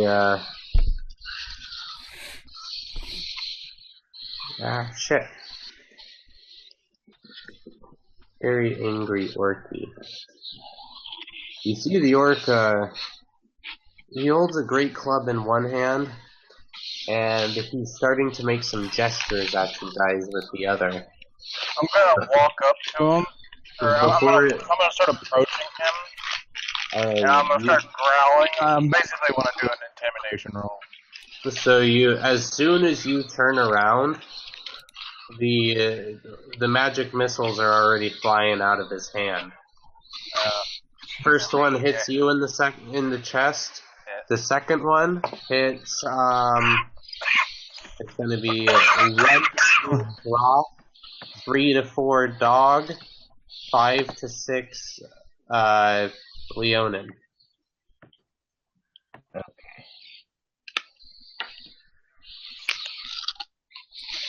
Nope, hold on. Well, I rolled a 6 2 times. So, Leonin, one hits you in the chest, and one will hit, Andrew. So, Andrew, you take 4 damage, and you take 5 damage. Yeah, that was kind of brutal. So, right, so when you guys get, when you get injured, you just go to your sheet there, and you have your max and then your current HP. So, how much damage do you take again, Ian? I took 5. 5. So you have 5 HP left. And 5 Andrew? toughness. I think That's a Andrew 4, took 4, right? Yep. So you're Does down. my non-lethal damage count here? Okay, so your current HP is 10. Your non-lethal damage would have dropped down to about 5 by now, because that goes down at a faster speed. So you have an effective 5 HP, but you actually have 10 HP before you have to worry about that or bleeding out. Okay. So you don't actually die at 0 HP. For the 2 newer guys, when you hit essentially 0 or negative 1 HP, you fall unconscious, and then you start bleeding by 1 damage a round, and at negative 10 you die. But any of your friends can attempt to stabilize you, and you'll still get a roll every round to see if you kind of stabilize yourself and stop bleeding out. Okay. So the magic missiles slam into both of you, and you see the orc is just roaring at the top of his lungs. Landis, it's your go. Alright. Well, the good old trusty bow again. Alright, you whip her out and take a shot. Headshot. With where you're standing, let's see. Because Marin had... Okay, yeah. Alright, roll it. I would say probably with the smoke and the way the smoke is being pulled down into the drain, I could give you your sneak attack damage for this if you hit him. Ooh. Okay.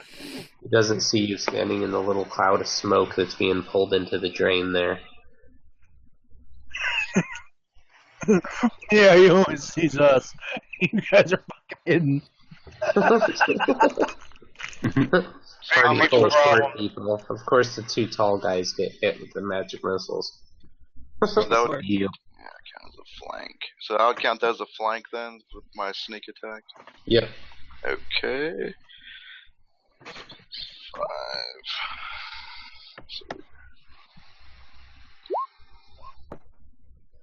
Oh shit! Wow. Sweet. So hold on. So you rolled a natural 20. So roll a die 20 again. Okay. Hang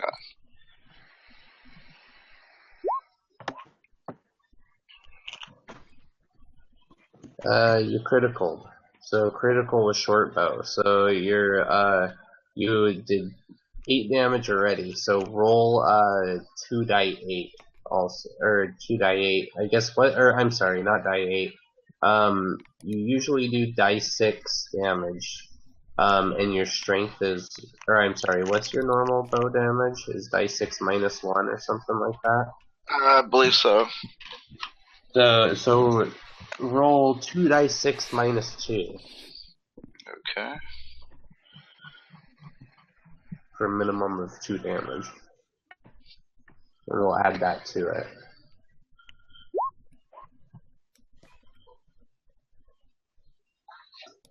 Alright, so 7 added to the 8. So you slam him for 15 damage. Really good. So we see the arrow fly out and just embeds itself right into the right shoulder of the thing, and it stumbles back a couple feet. Joey, you're the next one to react.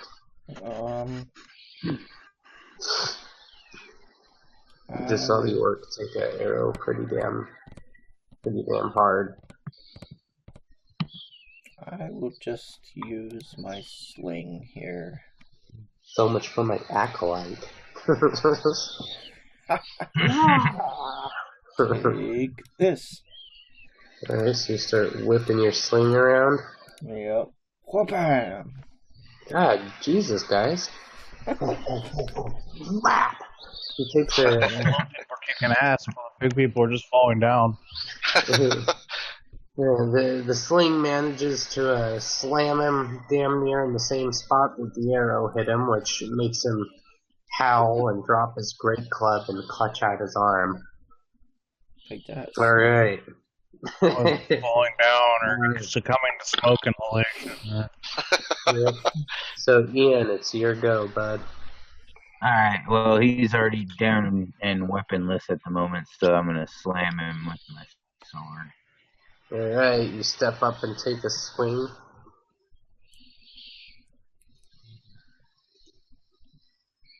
Alright, here we go. Alright, you see the paladin step up, grab his sword, and Oh. well, let's see, you rolled a... Hold on, I'm really confused how you got a armor class 5, but you rolled a 19. Oh, never mind. I rolled a 2. You rolled a 2, yeah. Yeah. Alright, so you step up and take a swing, and he probably is walking backwards as quick as he can, and stumbles and trips and falls, and manages to evade your sword blow just by the pure and simple fact that he ate shit backwards. He turns around and tries to start crawling off. Andrew, it's your go. He's trying to Gonna stop him from going anywhere. I'm gonna walk up to him. I'm gonna stab him right through the center mass. So he's crawling away, bitching. You sons of bitches! Come into my home! You come here, you take my slaves, and you're right through the fucking heart. All right, he's a goner.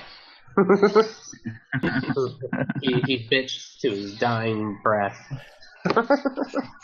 Sounds about right. All right, that's two near death orcs I've executed tonight. So at this point, after all this commotion, obviously the people behind the other doors must have heard, because you hear quite a bit of pounding coming from both of those other doors that are unopened. It's like bam, bam, bam, bam. We should start opening doors. Someone without 16-inch legs go run and open those doors.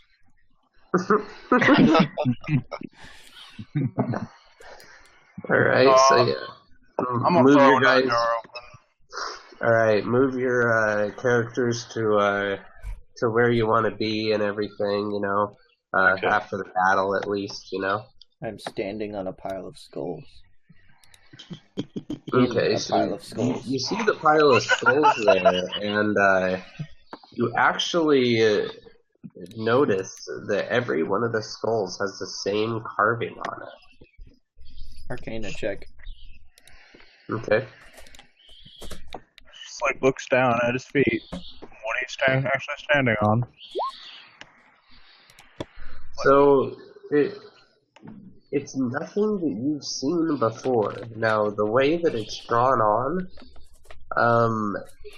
it does make it look like some form of a rune, but it's a circle, and the circle has 8 different points off of it, and all the different points are varying lengths from the circle, some longer, some shorter, and all of the 8 points end in like a triangle.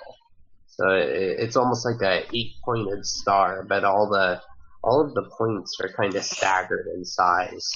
And you see that every one of the skulls, right in the center of the skull, at least on the skulls that are fully attacked, have that same carving on it. You do notice that on every single skull too, none of the carvings are exactly the same. Each one is the variation is slightly different in the lengths of the 8-pointed star. Okay. And they're stacked up almost like a pyramid before you disturb them.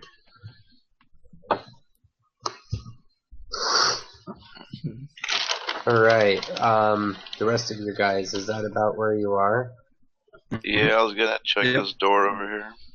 Alright, so Andrew walks up, and as he goes to open the door, as soon as he opens that door, Traps, man, traps.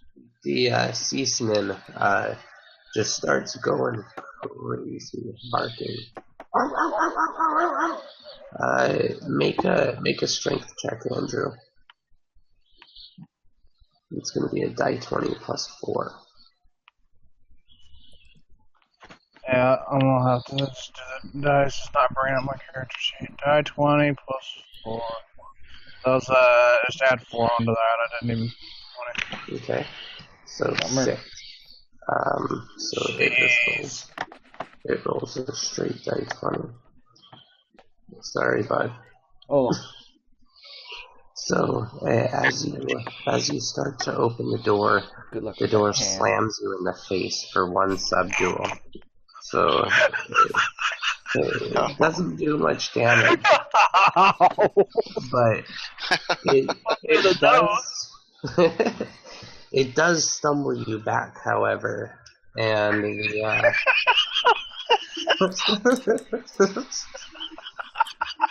Wow. thump.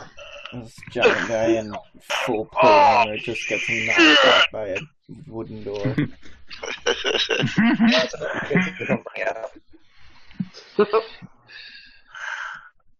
I'm wearing my helmet Alright, too, guys, I think so my head, I hit my I own gotta ringing get up and at shit. 5, so I better hit the hay. Alright. Alrighty. Have a good one. Yeah, you guys have a good one. Alright, buddy. Alright, you I'm guys probably gonna need to head to bed too. What was that? I probably need to head to bed too. So. Alright, you guys want to call it here? I guess that's it for this session. Yeah, All right. say it's a good cliffhanger. Leave off right as Andrew's getting slammed in the face and knocked back. The guys have been beating my butt tonight. Alright, guys. I'm not the only one either. A few of us been having some shit rolls. Man, if you would have just held that door, that ghoul would have slammed itself right into the door and just took in the head instead of you. Well, you know what, guys? You guys all kicked a lot of ass, and I really appreciate you all playing, and I hope you guys had fun. I Had a lot of fun. I do feel a little rusty today, but overall, I had a lot of fun with you guys here. Yeah. So, as long as you all want to continue on here in 2 weeks, we can continue our adventure forward. Yeah, that's cool. Yeah. All right. Well, then over the next 2 weeks, we'll start going through the process. I like to start first level just for the sake of kind of figuring shit out. But after first session, I'm gonna just bump you guys all to level 2. So over the next 2 weeks, let's bump your characters up to level 2. As for additional spells and that stuff, let's hold off on those, obviously, since we're in the middle of this. And I'll work something out with you between adventures, Joey. Okay. And so when we start here next week, you guys will all be level 2, and we'll continue. Cool. So I got hit in the face by a door and leveled up. Yeah. I imagine it making the little, like, the noise from Mario when you pick up a coin, like, ba-ding! Bling, bling. Just getting hit in the face. Bling, bling, bling. Who sent that turtle shell? Oh, man. There's turtle shells start flying around in Alright, this guys, damn, good night. this damn basement. Alright, I'm good out. night, brother. No. Okay. Yeah.